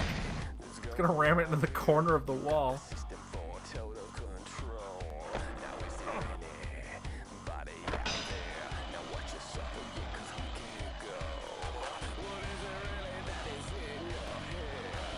And I'm sorry, we need to stop, but I keep wanting to play more Tony Hawk. Hold on, I want to see if there's any more like really notable fucked up songs real quick. Wow, there's only 8 songs in this game. Yeah, there's like only 8 songs in this. Oh boy. All right.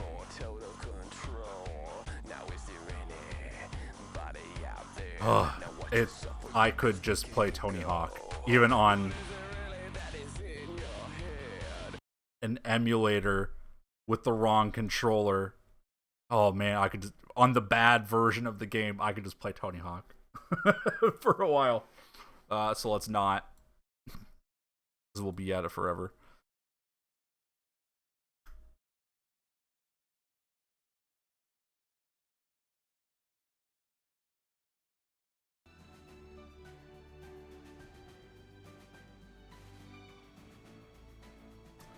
Alright, let's see. Any other good codes? Rush 2049.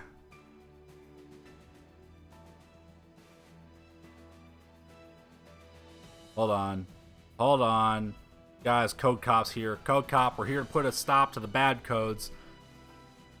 I get a lot of questions about how to get to the Orange Islands in the Pokemon game since they appear in the Pokemon cartoon series. Code Cop's here to tell you that stop wasting your time. Lots of rumors suggest you can get to the Orange Islands by going to Pokemon Bill's place in Pokemon Red, Blue, and Yellow. Others mention taking the SS Anne or SS Aqua to steal your way to Pokemon Bliss. The truth is, the Orange Islands do not exist in any of the games. That's disappointing.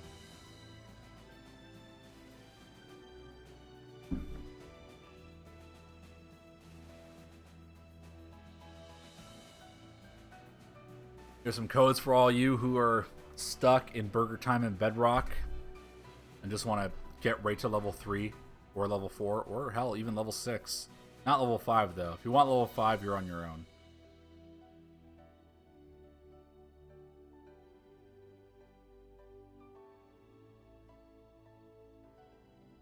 Alright. Got next. Oh, you gotta know if the wizards shit themselves. I'm sorry that, like, it's... I keep making this joke. It's just something that I love. I'll try to stop. But the wizards shit themselves.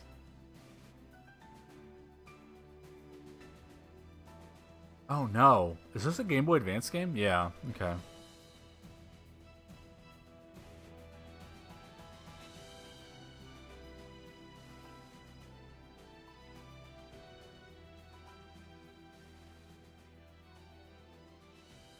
Congratulations on being accepted to the Hogwarts School of Witchcraft and Wizardry.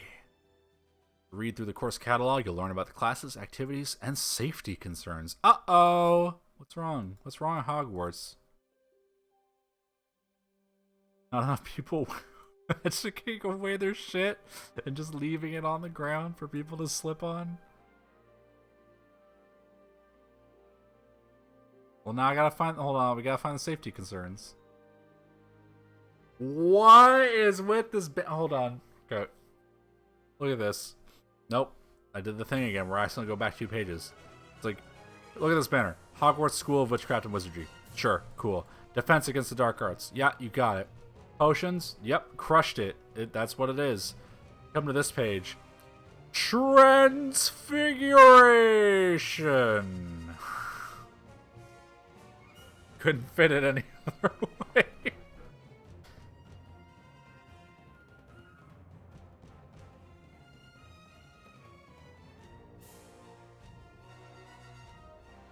Oh my gosh, excuse me.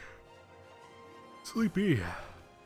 Where's the safety? There's no safety concerns. I wanted a section dedicated entirely to, hey, watch out for this. We're gonna have a real bad day.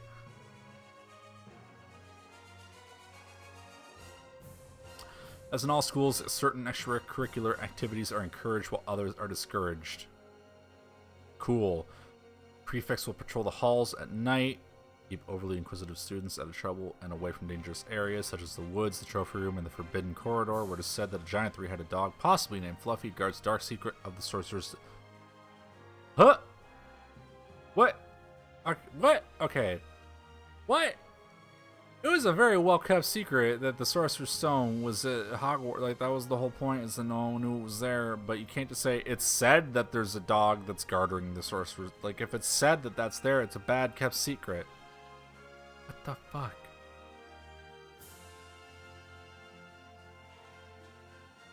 When the wizards magic their shit away, where does it go? I don't know. Wherever they want it to, I guess. Just have it magically delivered to your friend's doorstep.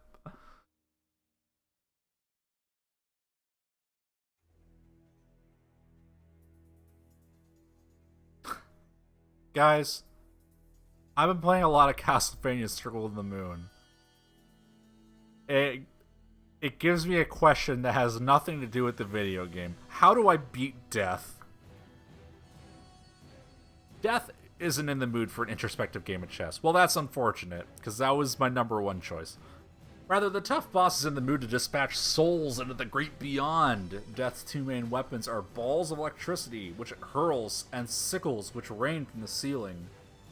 You should be able to avoid the attacks, but be aware it has another attack up the sleeve of its cowl. Lance-like weapons will periodically radiate from its body. After you... Okay. Dogs... Okay, never mind. I was about to criticize this magazine because the question is, how do I beat death? And it says, here's what attacks it has. That's not helpful. But then I realized under the bottom it says, okay, hey, guys, before the battle begins, protect yourself with a shield. You could equip a power-up attack, but death flies and the boomerang should be your weapon of choice. Death will pause between salvos, attack it during the pause. So, like, it does provide tips. Hey, here's how to do the thing. How do I defeat Camilla? You don't. Camilla's cool. Is Advance Wars a dead franchise? Ask chat. Yes. Very dead. Please look forward to Wargroove on the Nintendo Switch sometime in 2019. I don't know. Advance Wars... So here's my deal with Advance Wars is... I tried it and Fire Emblem around the same time, when they first came out and thought, I don't really like these games very much. I thankfully came back to Fire Emblem later. I replayed it and went, oh, wait a minute. Actually, this game fucking kicks ass. It rules. And I have also since tried going back to Advance Wars. I heard Advance Wars 2 was the good one, so I picked it up on the Wii U Virtual Console, and I tried playing it. This probably would have been about 2016. I still don't think I like Advance Wars that much. I don't know, maybe it's because I picked 2. I feel like that game really assumes you know about Advance Wars. Because I got totally stumped, like, a handful of missions in, and I couldn't beat it. I just didn't enjoy it very much.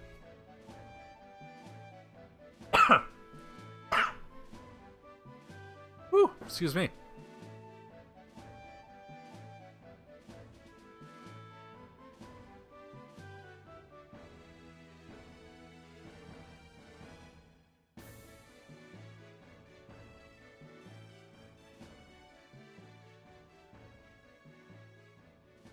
So I just had a moment staring at this going, the mirror puzzle isn't very hard, you just reflect the light in like the one direction it can go.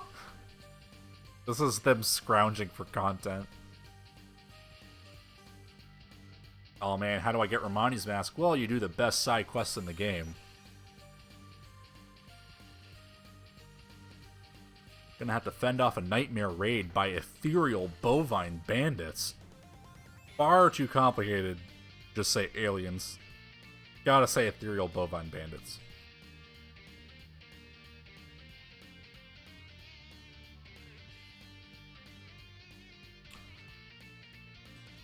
How do I defeat the Shadow Hag? Highly elusive boss of the Moonlit Grotto. Tends to go to pieces in the face of a direct assault. Oh yeah, this is the boss where you gotta look at a wall and then deflect the seed off the wall back at the boss, because if you look at the boss, it just, you can't hit it.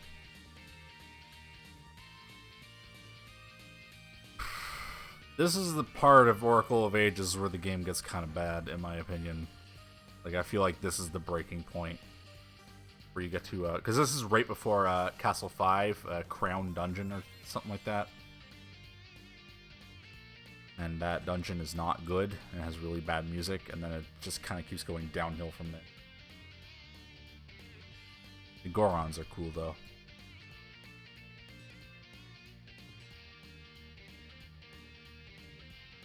How often should I advertise in Jurassic Park 3 Park Builder? You should advertise every month, and spread your advertisements across all 3 platforms.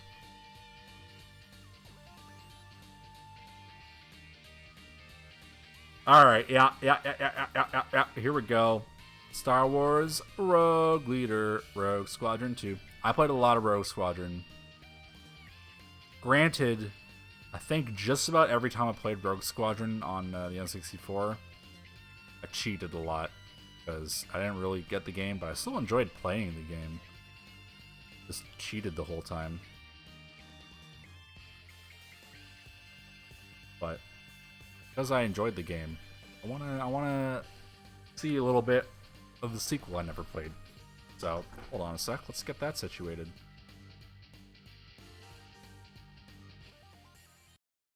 So I did prepare with this.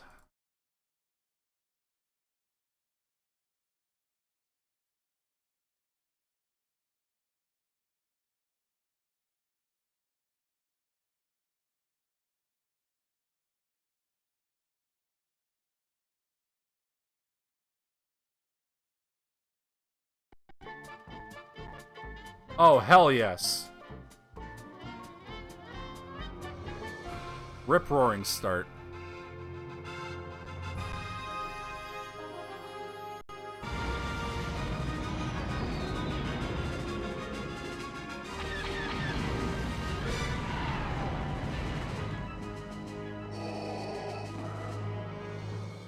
Man, they really knew how to kick off this video game. I am not focused on the window. That would explain why I had no controls. Well, where's the cheats menu?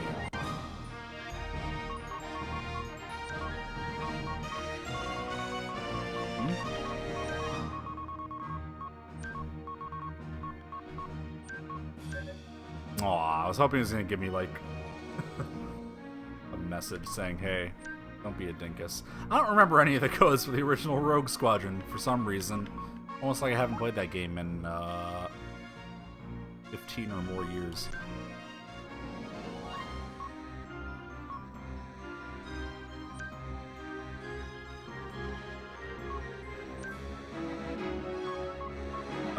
Oh, hold on.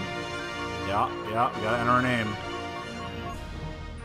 I also need to turn this down. I just realized how loud it is.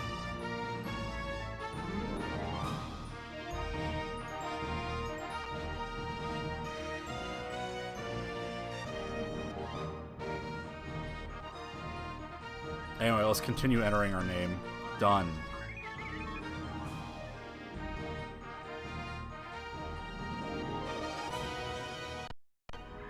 My favorite part of Rogue Squadron 1 was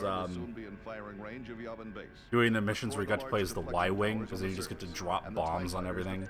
Yeah, I'm not even going to listen to the mission. It's probably super easy. This is the first mission.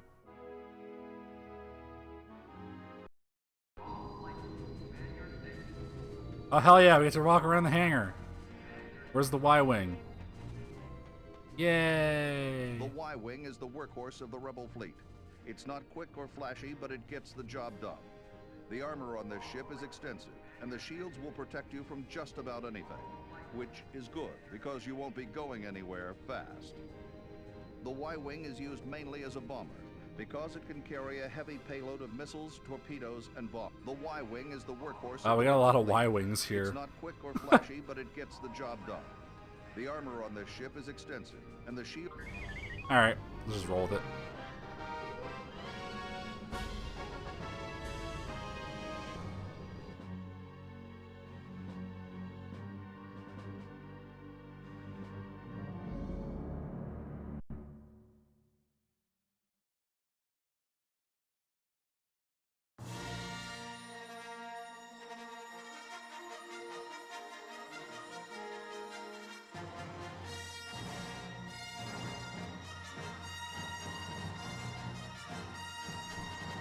Man, I'm not gonna call myself, like, Star Wars super fan.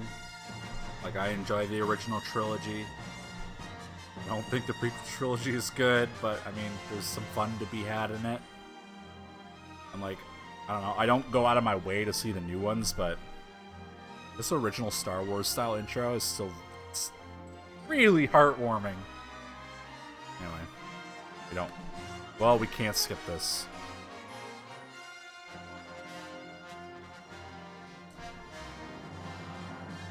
How do I feel about Solo? Never saw it. Just, like, I really liked Episode 7. Like, I recognize that it's really just a remake of A New Hope, but, like, it's what they needed to do, to be like, hey guys, remember Star Wars? Here's the things you liked about Star Wars. And it's just like, it's just a feel-good movie, and it's fun to watch. But, like, none of the recent Star Wars, like, have I gone out of my way to see. It's always been like, hey, we're going out as a work trip. Like, the company's paying for this. Go see Star Wars. Oh, sure, I'll go see that. Oh, hi, I'm your friend. I just happen to have a free ticket to this showing of whichever one they took me to. I don't remember. The Last Jedi. Would you like to come? Hi, yeah, I'll go see that. Red 6 standing by. Red 9 standing by. Red 2 standing by. So that's how I ended up seeing all the new ones, but I just haven't gone out of my way. But the only one of the new ones I really enjoyed was 7. All the other ones, you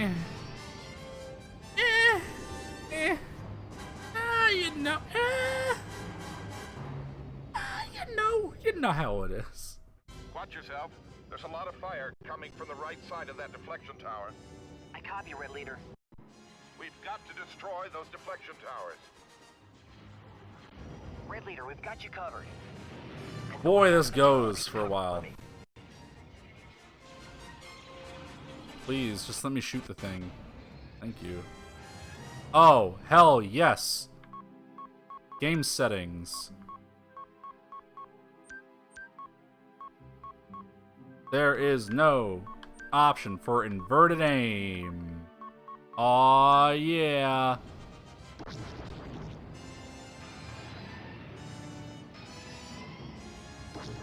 Biggs, Wedge, follow me.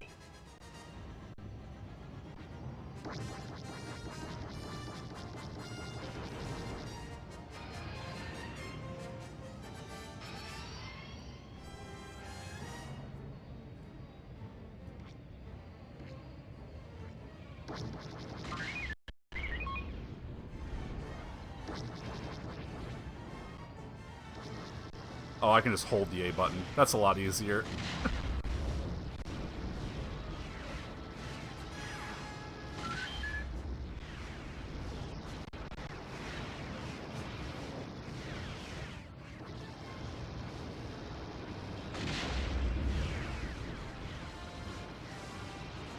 This is definitely a tutorial mission. Great shot, Luke. It seems pretty fucking straightforward, if you ask me.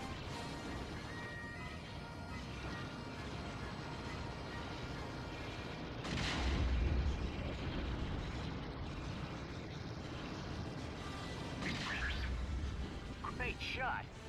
2 more to go. We're running out of time. 1 more to go.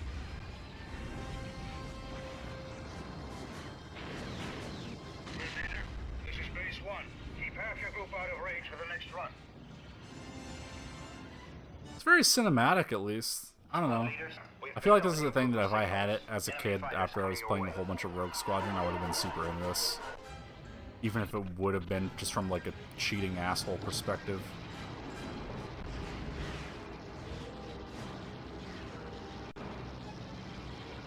Biggs, Wedge, follow me. Help me with those fighters. Hold on, Luke. I'm on my way.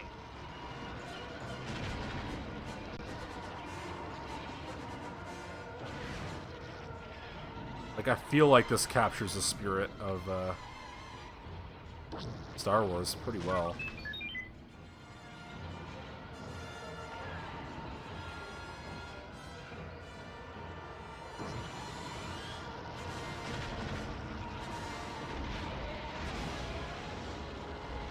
Oh, this is tough to control, though. Sensitivity is very high, and like the option is only inverted. Like, there's no way I can set it to not inverted. Radar is pretty useful, though. I don't remember if Help me with those Rogue fighters. Squadron 1 Hang had on, a I'm coming. decent radar at all. I doubt it did.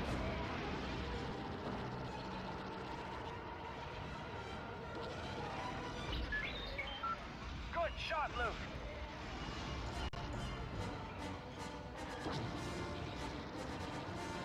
Alright, I'll clean up a couple more of these guys, and then we'll call this an experiment done. This seems neat, but not in the neat aspect of like me playing Luigi's Mansion and going, oh shit, actually this might be really good, and I should probably actually try it. This just seems like, yeah, seems pretty good, and I bet I would have liked it a lot if I played it back when it came out. Nowadays, it's just, More to go. it's cool. Not enough for me to really keep going with it. Help me with those fighters. Hold on, Luke. 1 more to go. Nice shot. Get ready for your attack.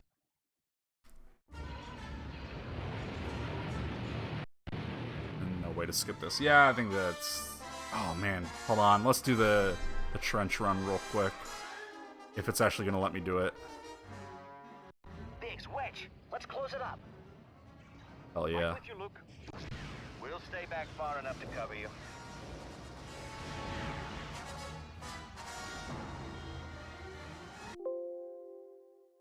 Well, hold on. The game might have just crashed. Nope, we're good. We're good. Alright, well then let's just zoom right to the end. Let's go. I remember the trench run being like either the final level or the bonus level in the first Rogue Squadron.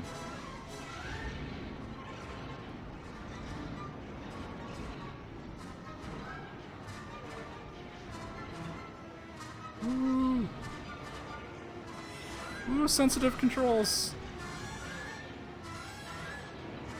I'm hit. I can't stay with Oh no. Oh well. Yeah, I've seen enough. you. Hurry up.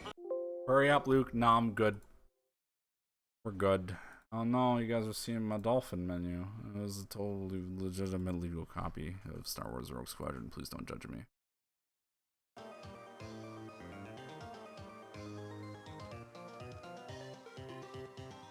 Anyway, yeah, that's Rogue Squadron. It's Rogue Squadron. It sure felt like more Rogue Squadron.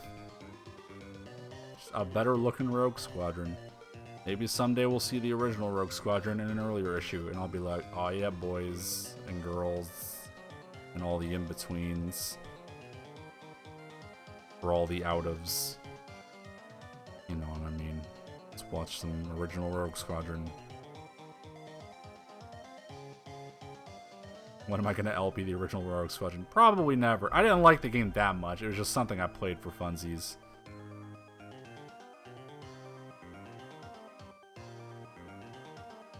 What a weird ad for Spyro.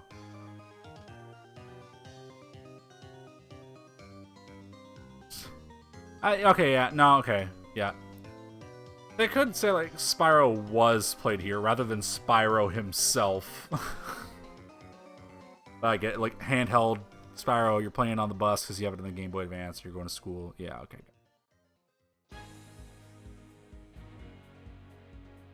Okay, yep. Hold up. We gotta see. This is what I thought it was gonna be. This looks like a 3D ass fighting game on the Game Boy Advance. Let's do it. Let's go. Let's rock and roll. Look at that, Yoshimitsu. Hold on. The leader of the Manji clan first appeared in the original Tekken game. He's the only character with a weapon. Does this game have Brian Fury? No. At least not in this list. Alright. We gotta see some 3D fighting games on the Game Boy Advance. Hold on.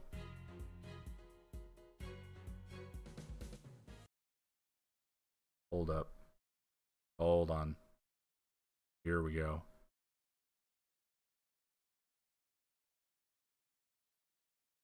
Let's scroll through this massive list of Game Boy Advance games.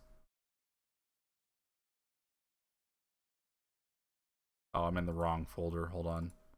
Gotta scroll through this other massive list of games.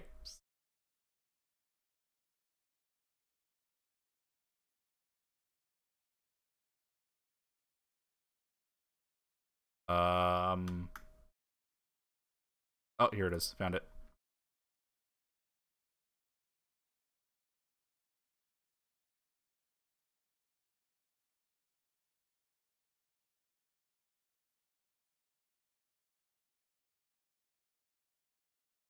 Uh-huh. Namco. Yup. Uh-huh. Are you going to progress beyond... Oh, right. I know the problem. I fixed it.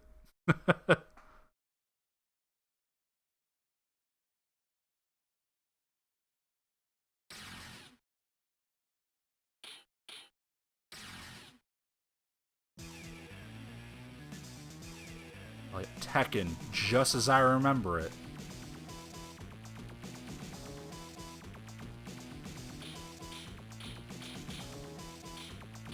Where's Brian Fury?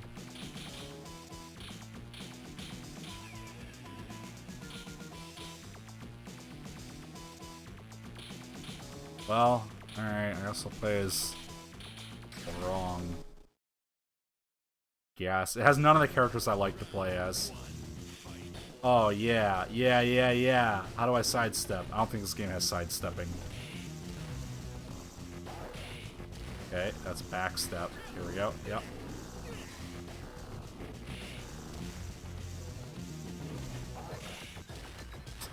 I sure am getting kicked a lot.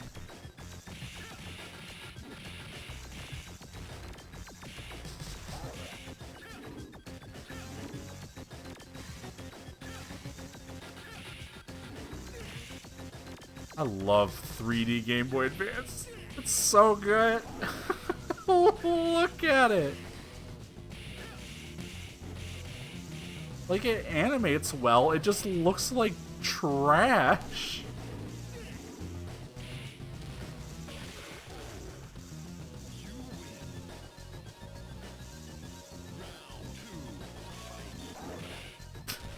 The jumping attacks are so bad.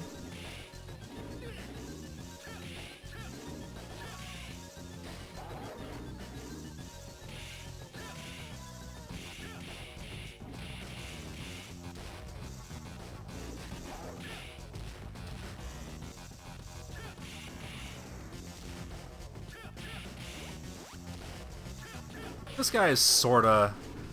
The only Tekken I really put any time into really was 5, and the two characters I gravitated to towards the most is Ryan Fury and Bake Dusan. This guy is sorta like Bake. He's got this kick...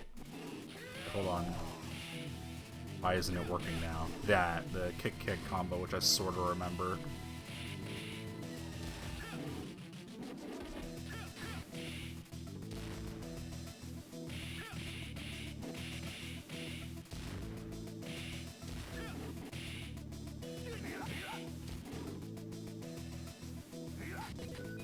Oh, I have a turbo button. Haha, timer scam, I win.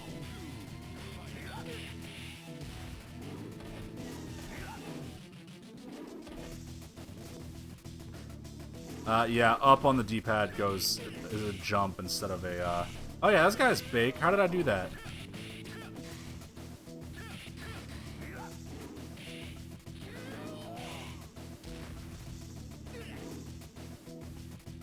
Oh, I figured out how to 8-way. Here we go. Yeah, let's rock.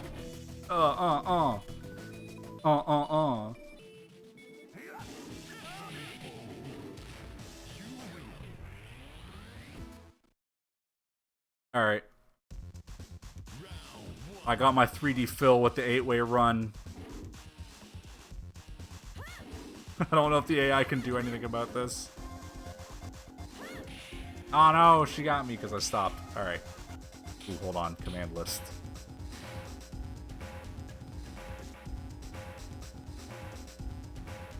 Home surgery.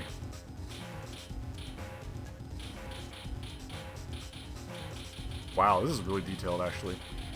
I bet this game would actually be pretty neat to put some time into, but I don't care that much. Alright. Let's get out of here. Back into the magazine.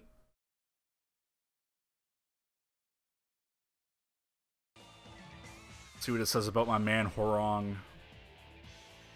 Taekwondo pro Horong is a street punk. What? If he's the pro... Okay.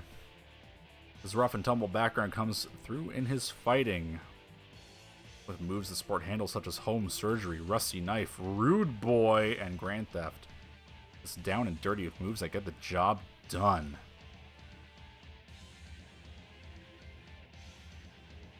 Hey guys. Did the Game Boy Advance's 3D effects help Tekken Advance retain the classic Tekken feel? Do you guys agree with that? Yes or no? Let me know in the comments below. Alright. I just realized... You know what? I was gonna say we're like only halfway through this magazine, but we could probably start skipping some stuff. Because, like, I don't know, we're not reading the full spreads of the game itself. I don't care about the Frogger ad. Also available in convenient travel size. I don't care that he's back. I mean, Monkey Ball is Monkey Ball. We don't really need to... Yeah, we could probably blitz through the rest of this in, like, less than an hour. Not to try to force us to go fast, but I just realized, like, there's some things that I care about and some things I just don't really. I realize a lot of these streams so far have been, like, really front-loaded with this stuff. Then back-loaded. Monkey Ball's cool. I should play it sometime, but also don't care enough to play it on this stream. Oh man, Lady Sia is an interesting game that I would love to play whenever it shows up as like an actual spread.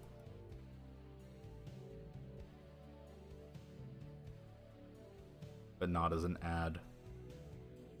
A game I've tried once and would like to like actually look into some more sometime. Focus Center! Mewtwo Strikes Back!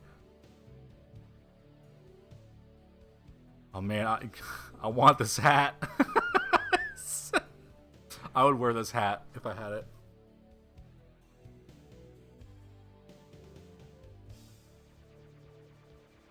Look at this Mewtwo. Everyone. Guys. Look at this Mewtwo. Not this plastic. Look at this one. The angry plush one. God, that's good.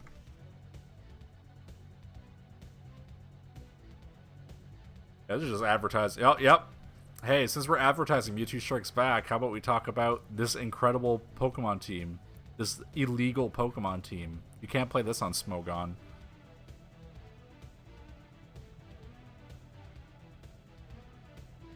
While we aren't arguing against Mewtwo's power, we do think that teams that feature the power heist Pokemon don't really show much in the way of strategy.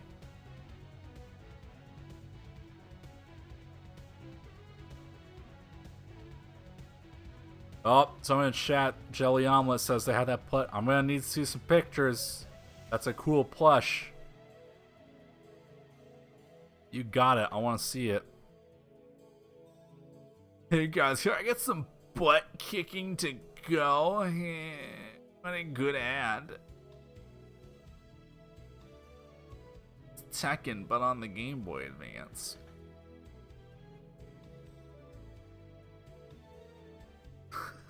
I remember being so mad they showed off this Mewtwo team. Dude, this team isn't legal. You can't play this team against friends. Or competitively. Also, some of these moves are just bad. Future Sight? No, don't use it. Hyper Beam? I guess if you're playing Red and Blue, you could play Hyper Beam, but this isn't Red and Blue. I don't know if they fixed... In Red and Blue, there was a bug where if Hyper Beam killed an opponent, it didn't go into charge. So, like... I don't know if they fixed that in Gold and Silver.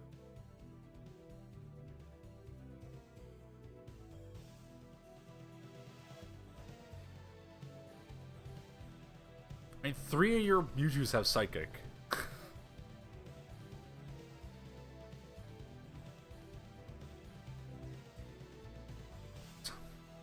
Madden. IU. John Madden. IU.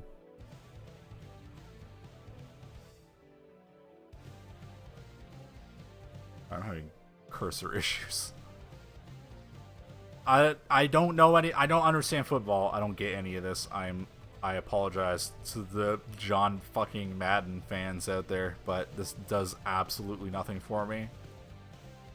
I literally don't know any of the rules of football except if you I don't know, you get the ball to the end zone, you get 7 points or something stupid like that. I don't fucking know. What the fuck am I supposed to know? What the fuck is a football?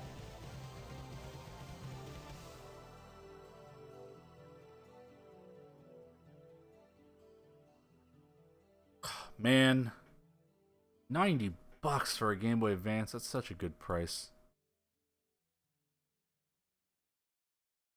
I paid a little bit more than that. I think I paid about $100 for my backlit Game Boy Advance. For those of you who don't know, within the last year, because I love the Game Boy Advance so much, I bought an original model Game Boy Advance, but modded to have a backlight. Yes, I know the Game Boy Advance SP has a backlight, or maybe just a front light. I don't care. I like the form of the original Game Boy Advance. The original Game Boy Advance is the model that I owned as a child. It is what I wanted. Game Boy Advance is so good. No, we can't. Can't do this. What console is this on? Yeah, on 60. Okay, fuck it. Well, no. Boy. We played Razor Scooter on the Game Boy Color last stream. And we, you know what? Fuck it. Yeah. Fuck it. Did just play Tony Hawk.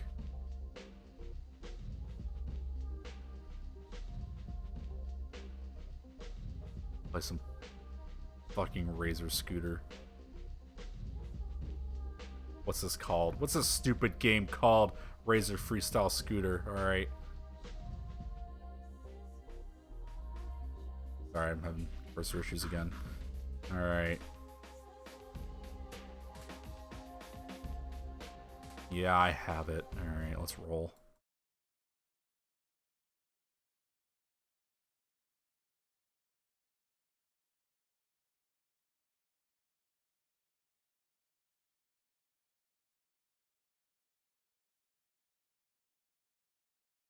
Yeah, I suppose the spread for Razor Freestyle Scooter does say, move over, Tony Hawk. So, I mean, hey, let's play a better Tony Hawk. What could possibly be better than Tony Hawk other than Razor Freestyle Scooter?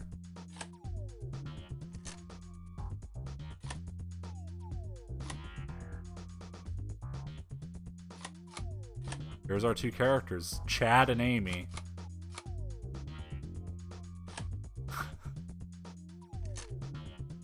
Alright. Do we want green, blue, red? Man, that green looks real bad. Hold on, no, y'all are right. Chad has a cast, he goes hard. How do I go back? Gotta play Chad. That dude's serious. He's serious business. No, we just read a whole bunch about girls in gaming. There's strong arguments to be made for both characters, but I'm gonna go with Amy. Oh, hell yeah. My favorite Rage Against the Machine track.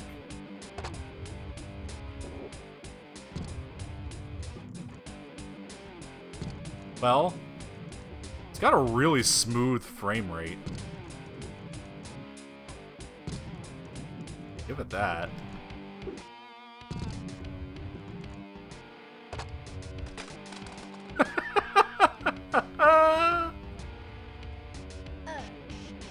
How do I jump?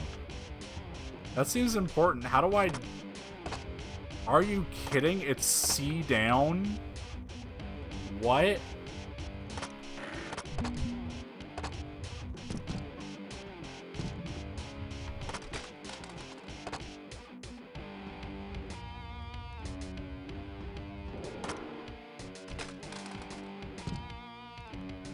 Hey guys, this control... Well, I mean, I guess I'm not playing on a legit N64 controller, so that kind of clouds my judgment a little bit. Oh boy.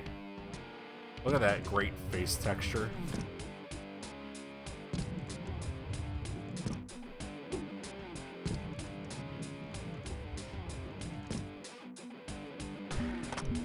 You have to hold the grind button. No, you don't? Oh, hold on.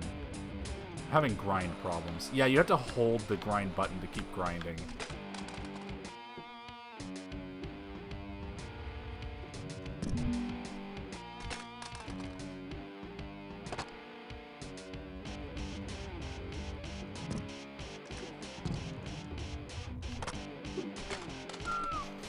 I just want to see what the tricks are. Can I do a dab? Nah, dabbing wasn't popular yet.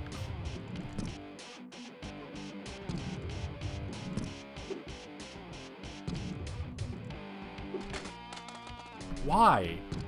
Look, okay, this trick is just like... Hold on. One hand, and then you just fall off.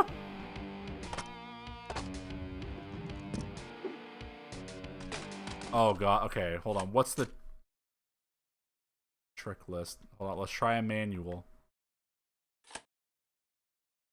While scooting on the ground. Do this while scooting, eh?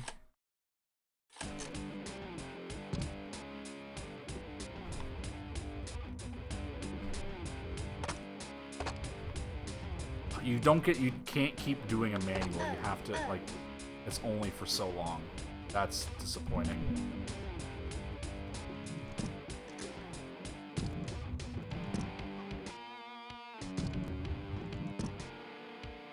Alright, what else we got? Anything that sounds funny around the world? Yeah, let's take a look at that.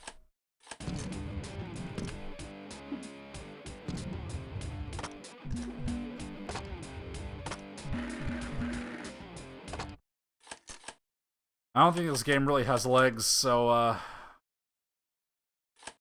think that's it for me on that one. Move over, Tony Hawk. It's a Razor Freestyle Scooter.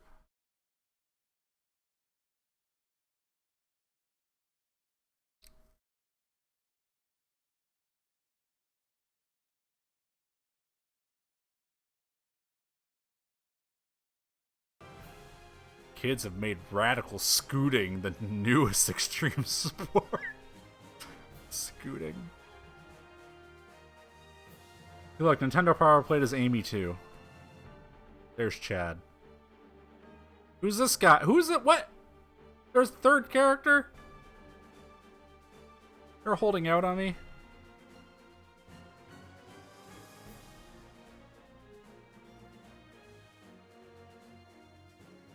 Oh, yet. Oh, okay. You gotta free your buddy, Daryl.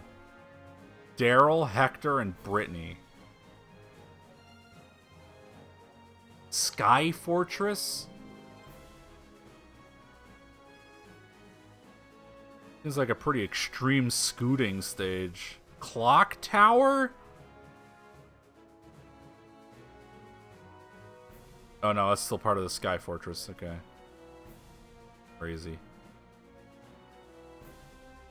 Oh man, Tito, Chippy, and Tiki Man? Oh hell yeah. Me whispering to my date whenever Chippy shows up on screen. That's Chippy. Word on the street, there's a way to unlock a final secret character, the mysterious robot behind the fiendish plot to disrupt the Scooter crew.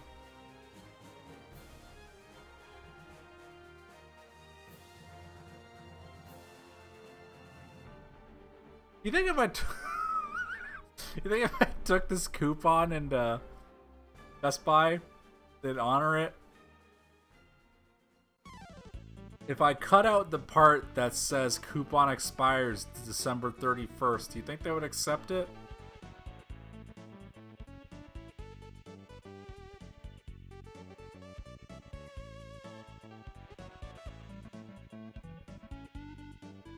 Does it have anything written on the back? No. Just wants you to cut off this part about Wave Race.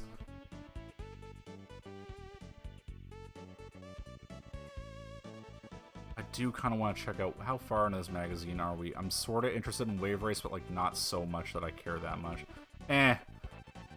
Wave Race is Wave Race. It's a racing game. I don't care enough right now to load it up.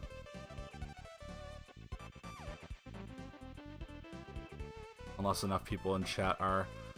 Which isn't like, I'm not sitting here trying to be like, oh, no one cares about Wave Race. It's just like, I'm interested in Wave Race because I want to see like how it graphically looks up, but also like, I don't really, like, this stream is already running longer than I expected, and it's not like super high on my priority list.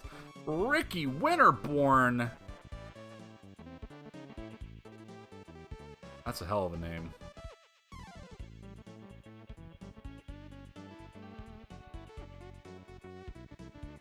Stunt mode.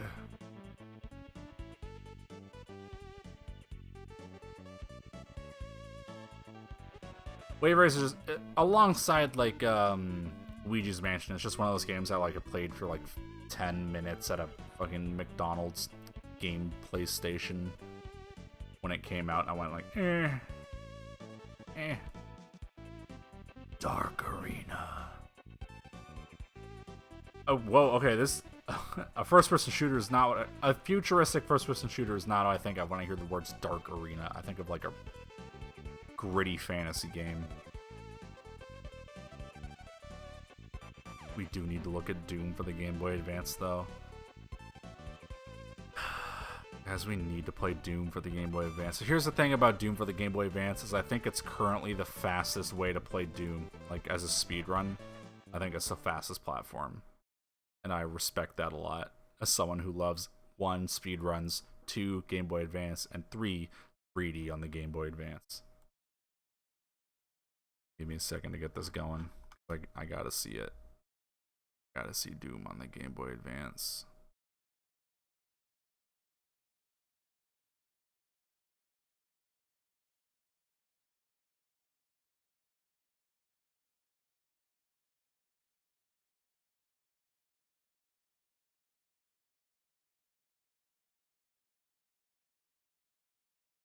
David A. Palmer production. Oh boy.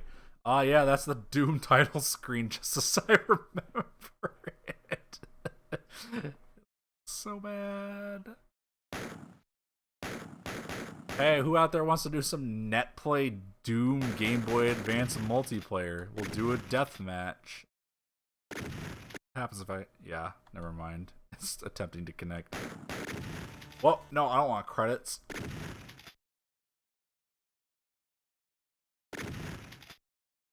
Hurt me plenty.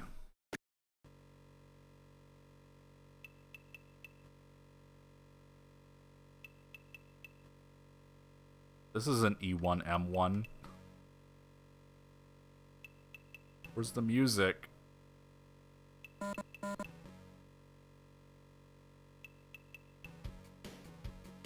Here we go.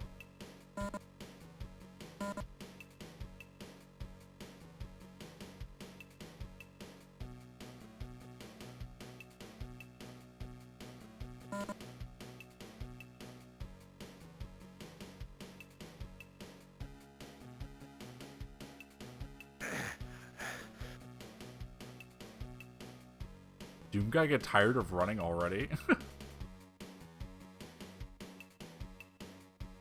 Hurry up. Oh yeah, hello. Look at those enemies in the distance.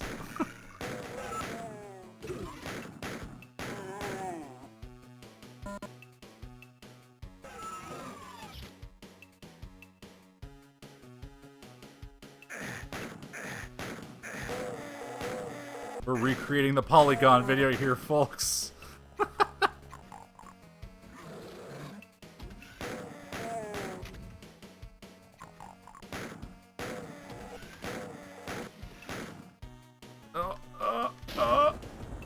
Oh man, this controls in some sort of fashion. Like an arthritic hippo.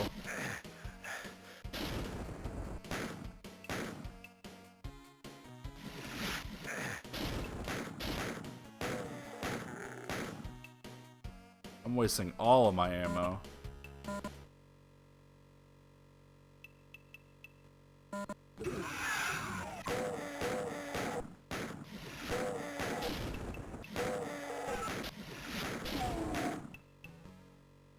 I don't think I'm gonna make it through the first level. I mean, if you ignore that I'm generally just not particularly good at Doom in the first place, this is still fairly hard to control. Oh, hell yeah. There's a good map.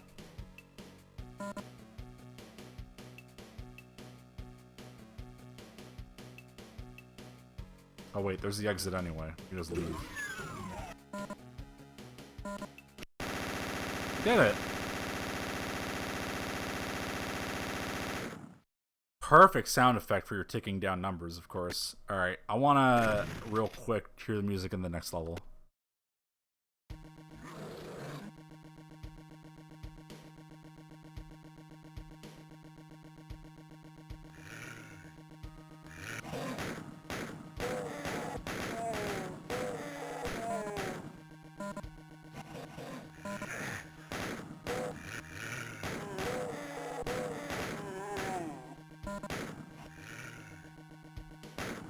The music is not good.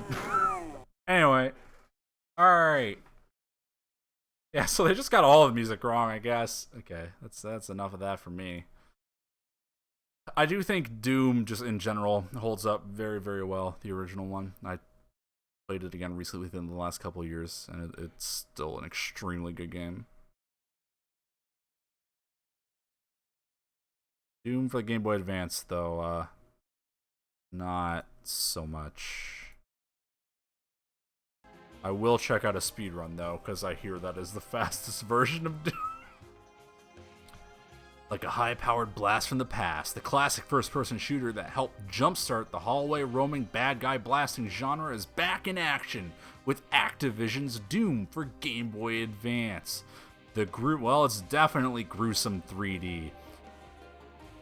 Filled to the brimstone with nightmarish monsters, I accidentally changed the page and I'm too lazy to go back. So let's press on.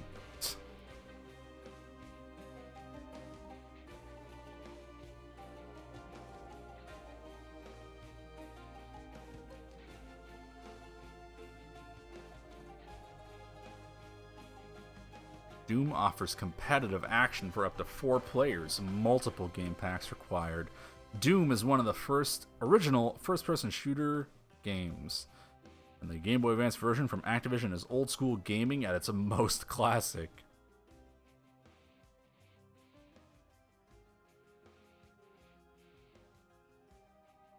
No, that's not a good ad. We're not. But, oh. I do want to read this. Guys, I love Golden Sun. Guys. Let's talk about Golden Sun. Folks.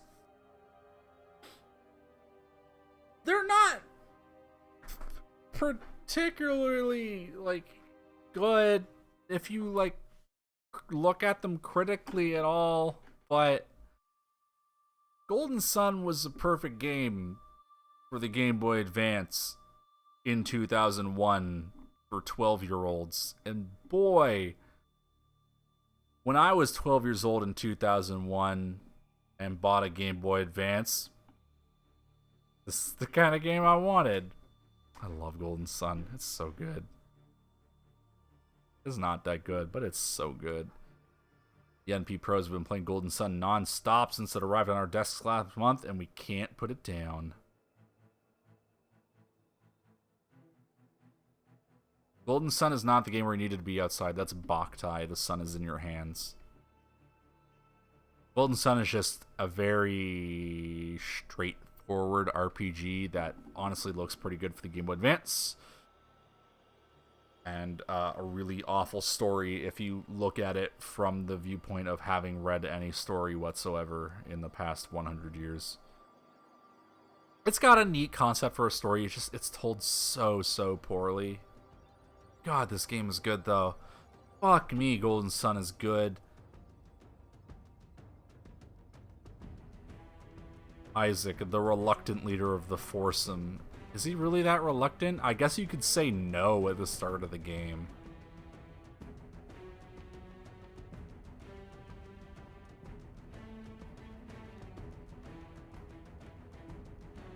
Brash Garrett. Yeah, I could call him Brash. Isaac's childhood friend, companion.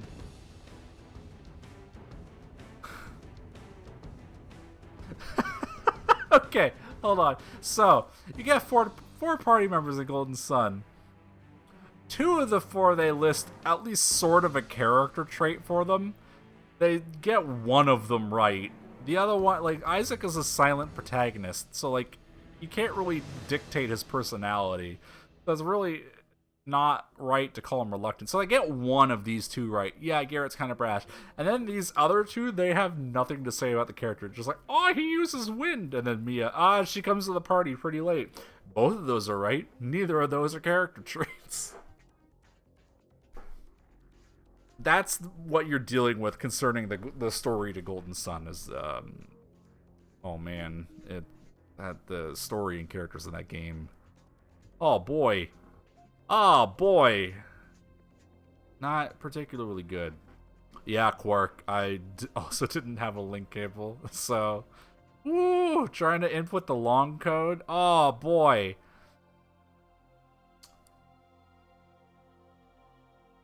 The gen system was really cool. The problem with it is you really didn't need to put any thought into it whatsoever.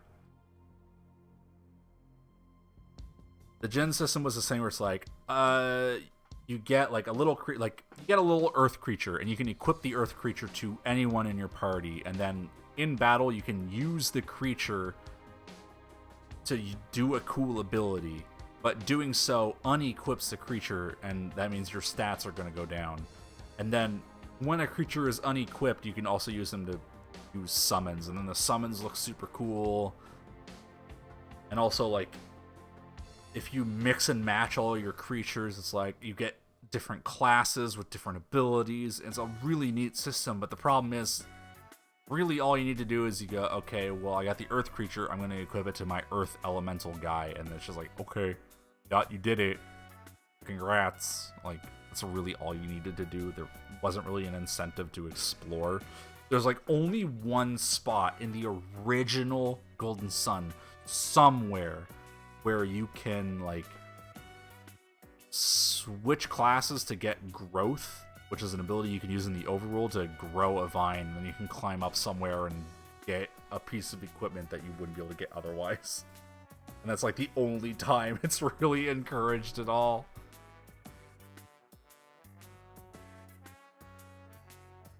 But then, like, really, all you need to do to get through combat, like, all I ever do to get through combat is I just use the Jin. I was like, okay, well, I equip all the Earth Jin on Isaac, and then I just use them as attacks because they're so powerful. You know.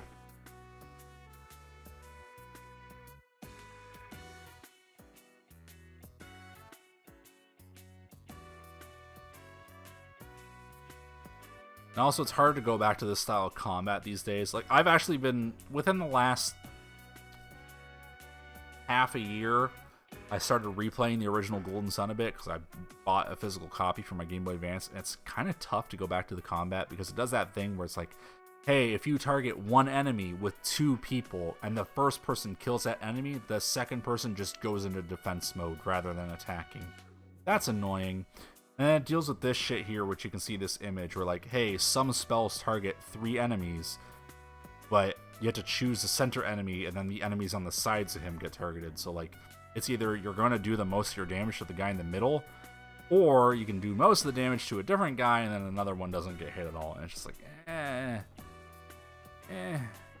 Oh, defense is a little, or the combat's a little dated, but man, these games aren't that good, but man, when I hear Golden Sun music, it just fills me with the warm fuzzies. I fucking love these games. They're not good. I love them. They're so good.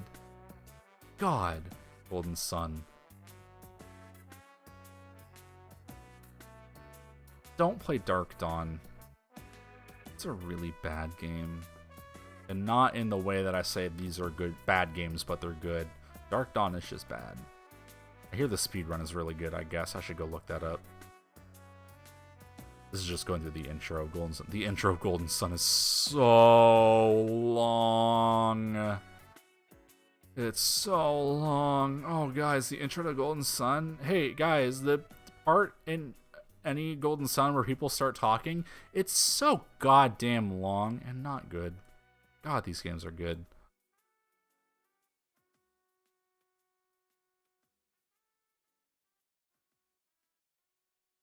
Anyway.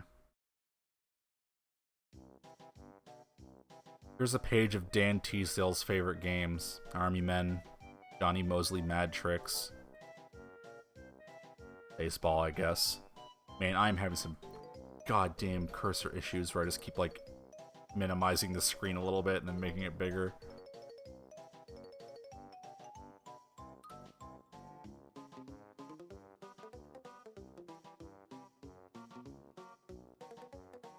Getting a lot of really questionable game releases out in the open here in this Game Boy section. It's prehistoric, man. Please play this game. It's definitely not Bonk. Please don't compare us to Bonk.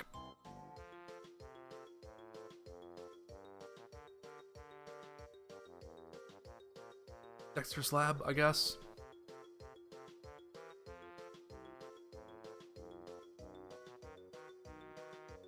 Definitely not. No, it is Gradius. I was gonna say definitely not Gradius based off the screenshots, and then I looked at the cover. Oh wait, it is Gradius. It follows the classic formula while adding new elements that increase the challenge and intensity of the genre.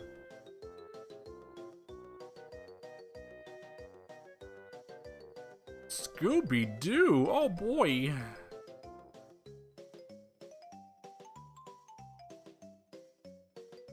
Platformer, like platformers with cutesy, kid-friendly animals. Ow, the kangaroo. Oh wait, that's got to be pronounced KO for sure. KO the kangaroo because he's got like boxing gloves. It's written in all caps.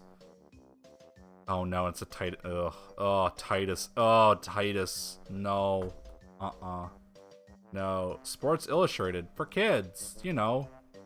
Baseball. Football. Football. There are no MLB licenses. Uh-oh. Uh-oh. These are unlicensed football games. Oh, I got excited for a hot second. Not at Frogger, but because I looked down, I was like, James Bond on the Game Boy? Is it going to be... No, it's not 3D. It's not 3D. It's a 2D James Bonder. Weirdly enough... Okay, so I haven't played The World Is Not Enough for the N64 since, like, it came out, but I remember liking that game more than GoldenEye. Just from, like, a single-player perspective. I don't know. Maybe if it shows up in, like, another issue to play it, but I should probably revisit The World Is Not Enough at some point and see if I'm wrong in liking it more than GoldenEye. Wix. Racing robots. Colossal, eat my dust. Ha ha ha. I don't know. I have no idea what this show is. I've never seen it in my life.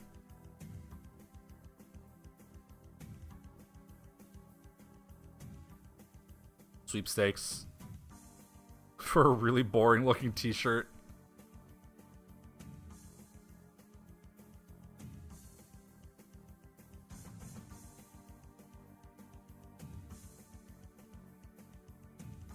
$50 people can win a copy of Luigi's Mansion or Wave Race, not both. Wonder how many people pick Wave Race over Luigi's Mansion. Okay, Wario Land 4. I was thinking of booting it up, but I probably won't. Just because this stream, again, is running longer than expected. I actually recently replayed Wario Land 4 within the past half a year, because I have a Game Boy Advance now and I've been playing it on commute. Which, by the way, it is insanely cool being on a public transit bus and pulling out a Game Boy Advance. Feel so good. I don't really think this game holds up that well. I think the level design is kind of not super tight. I think the controls are a bit stiff. Like, it's got neat. I love that you don't really get power-ups. Like, just different things happen to Wario. And like, oh, you got crushed, so now you're a spring and you jump super high. And I do like that the level design tries to be a bit more open, but I don't think it flows that well. And then the controls just feel a bit weird. And the boss system is so weird. Where it's like, okay, you're on a time limit to beat bosses, and the more time you take, the less prizes you get, but you only get one try. Like, okay, so the first time I play through the game, it's just, I'm gonna get nothing. But then you can just buy items that, like, one-shot the boss by playing dumb little mini... I don't know, it's a weird game. It's a neat game, I just don't think it holds up that well. Oh my gosh, excuse me. I don't think there's anything in particular else I want to say about. Oh, hell yeah. The club for everybody. What's this? XS. 2XS. It's all about free stuff. That's right, you'll receive free stuff when you buy 2 games tagged with the 2XS logo. All you need to do is cut off 2 codes, send them to the address below with a check for... How is it free stuff if you gotta send in $5? Select any free article from the free 2XS article section found on inbox posters. Gifts include free games. Oh. Okay, so... Oh, no. Oh, no. Okay, so...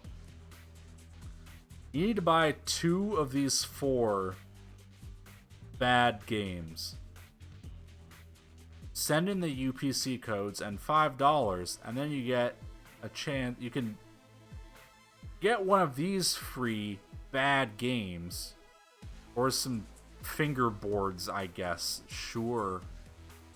Seems like a really bad promo. I wonder how many people took advantage of this. Well, advantage is a strong word. I wonder how many people participated in this. Alright. We're nearing the end. We're hitting one of my favorite parts, reviews. All right, so last time we did reviews, there was a guy named, I believe it was Scott, who had like just the worst opinions. So let's see how this goes. I mean, Scott seems to like Rogue Leader. A lot of people seem to like Rogue Leader, and that's good. Visuals are astounding. I bet they actually looked pretty good back in the day. The challenge is incredible. The action is nonstop. It's true to the Star Wars we know and love. I mean, yeah, that's... In the little bit I played of Rogue Leader, like, I was like, hey, this feels pretty faithful to Star Wars. TBH. The Force is strong in this one.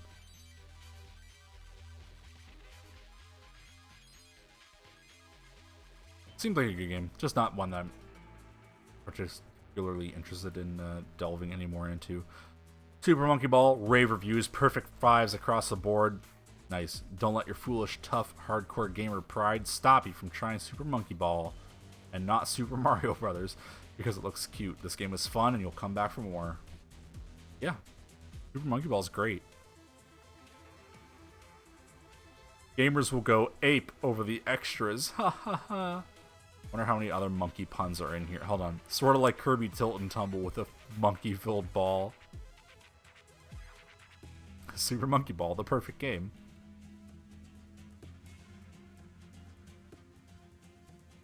Even real? Is it real or is it Madden? I don't know. Couldn't tell you. I don't fucking know anything about football. Football.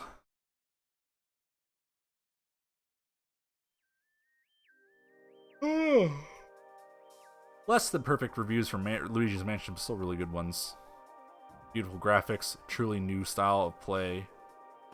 The game is on the short side, but very enjoyable. Graphics are sound, and the graphics and sound are stunning. I mean, yeah, like a little bit I played Luigi's Mansion. I'm interested in going back and trying some more.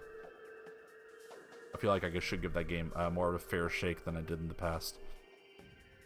Hold on. What? Hold up. Wow, this is a long sentence. Maybe Luigi likes it there because in his first starring role in a Nintendo adventure, the green-clad plumber is still lurking in the dark, only this time it's within the ominous confines of a house haunted by more ghosts than any of Haley Joel Osment's six senses could ever handle. That was a long sentence. I just saw the words Haley Joel Osment and went like, huh, what? Gotta see what that's about. Wave Race, not really taking Nintendo Power by storm here. If you love the N64 one, you'll love this one. It's a wasted opportunity. There are only 8 riders and 8 tracks. The water effects are not only stunning, their effect on the gameplay is also incredible.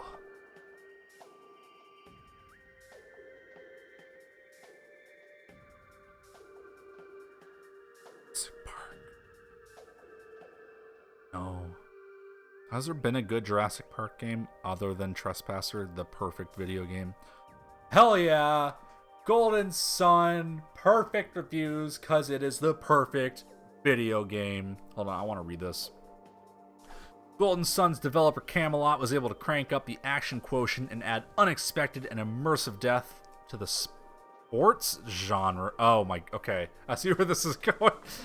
To the sports genre with its Game Boy Color version of RPG-tinted Mario Golf and Tennis. So consider how involving and intense and full-fledged RPG from the company should be. Its triumphant epic, Golden Sun, harkens back to the classic RPGs like Chrono Trigger, and the beautiful quest is probably the richest, most intricate RPG to have ever hit a handheld. The stellar adventure boasts everything under the sun. Get it? Elegant graphics, hours upon hours of gameplay, a captivating plot, amazing music, the bass, percussion, and woodwinds sound authentic and not like synthesizer versions. Outstanding party adventuring, head-scratching puzzles, and a unique combat system, used in conjunction with your party's psychic and telekinetic abilities, or synergy. 28 magical creatures known as Jinn can bolster your specialized powers, resulting in new monsters that you can summon into battle and tons of other mix-and-match assaults. Unlike many RPGs, the turn-based battle scenes are truly exciting to watch, and you can even link up and engage in a second player in a special battle mode. Everything in everything in Golden Sun shines bright, especially its staggering depth and near limitless possibilities. Bar none, it is the biggest and best RPG to come out in a long while. The length of the play is unmatched. It's sprawling epic with an intriguing magic system and fantastic graphics. It's one of the best RPGs I've ever played. Golden Sun gives you the control over the detail-oriented tinkering that RPG fans live for. The game's loaded with puzzles, and they're fun and tricky.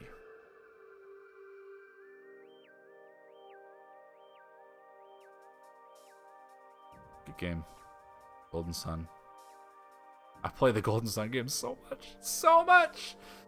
Wario Land 4. Yeah, in my opinion, it's okay. The overall package feels kind of tired. Yeah, Alan. So here's the thing. Here's the thing I remember is that as a kid, I did generally agree with Alan. But that may just be because Alan was known as like the biggest Golden Sun fan on staff. So I kind of just naturally agree with him.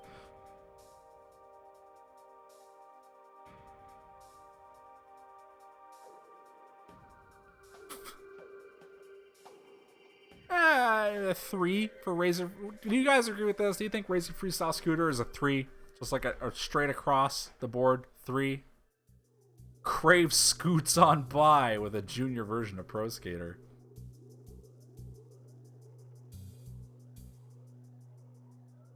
It mentions Tony Hawk's Pro Skater a lot. As far as Pro Skater knockoffs go, on the other hand, Razor Freestyle Scooter does a bang-up job that's sure to please gamers in search of high-flying, half-pipe action. Oh, man. If you're gonna borrow ideas, you might as well borrow from the best. Oh, boy.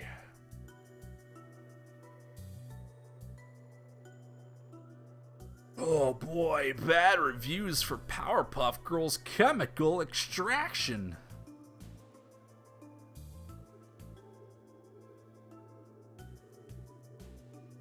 Oh, if I was less tired, I'd probably check it out.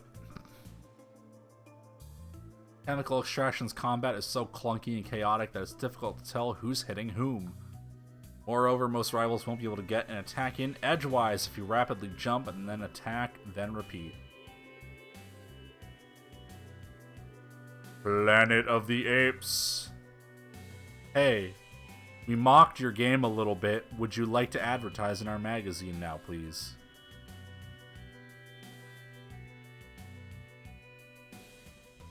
Wow, okay, they crammed a lot of reviews in here for a bunch of... Ah, man, Doom only got 3 stars. What? They probably took off a couple points for the music. I guess. Sure.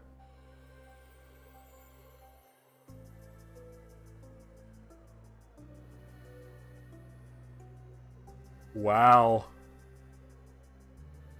This alien is ugly. What the hell?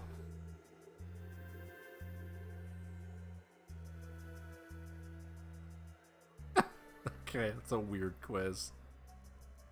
What's your favorite color? Your favorite color dictates what game you should buy. If it's blue, you should buy everything.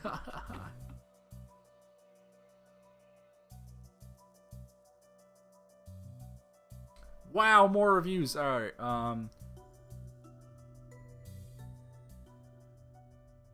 Ugh, Tony Hawk Pro Skater 3 for the Game Boy Color? No. At first I'm looking at this going, Tony Hawk Pro Skater 3 only got 3 stars? What? Like, I know the N64 soundtrack is kind of not great, but... And then I realized, oh, it's not the 64 version, it's a handheld. Okay, well, I mean... Tony Hawk 2 on the Game Boy Advance is... Oh, it's the Game Boy Color version. Ugh.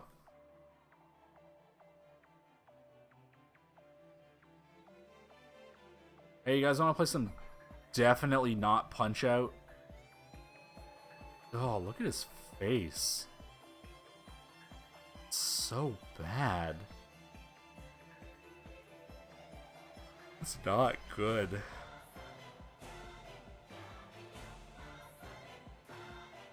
Oh, man. Next issue, we get to see more Smash Brothers, more Pikmin, more NHL, more wizards shitting their pants. Please buy our ocarinas. Talked about those last stream. Apparently they were very, very low quality.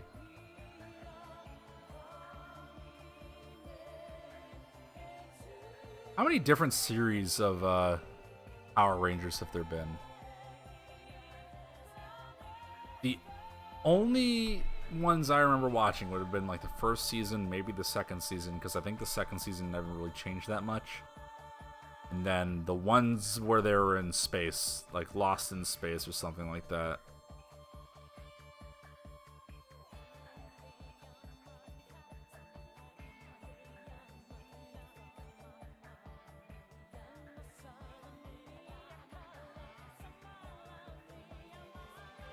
Well, hold on, I just realized. So this is only out on, as far as Nintendo is concerned, it's out on Game Boy Color and Game Boy Advance. But they're advertising the 3D game, which is on PlayStation and PC. Which seems ill-advised. That's it. That's the back page. We made it through the whole... We skipped a little bit of content that I might have otherwise taken a bit of a look at, but honestly, 3 hours stream. I'm not a pro streamer, folks. I get tired by hour 2. Hell, I get tired by an hour and a half, so... Surprised I made it through the whole issue in one sitting again. Oh, sorry, I'm just stretching a little bit. Alright, well... If there's anything I learned out of this, it's that I need to go back and try some more Luigi's Mansion, so I'll probably do that on my own time at some point. But thank you all for tuning in for another stream of Nintendo Power Quest. I definitely want to keep doing this because I think it's fun. And I do have an issue in mind for the next one. That being said, really don't know when it's going to be. Like, because these streams are so long, it's just kind of like a spur of the moment, like, I feel like streaming this weekend or some kind of deal. Like, I don't really have a schedule for this, so keep following my Twitter, keep following my Twitch. Maybe you'll see a little heads up for whenever I decide I'm going to stream this again. But for now, I am signing off. So thank you again for tuning in. I'll catch you next time.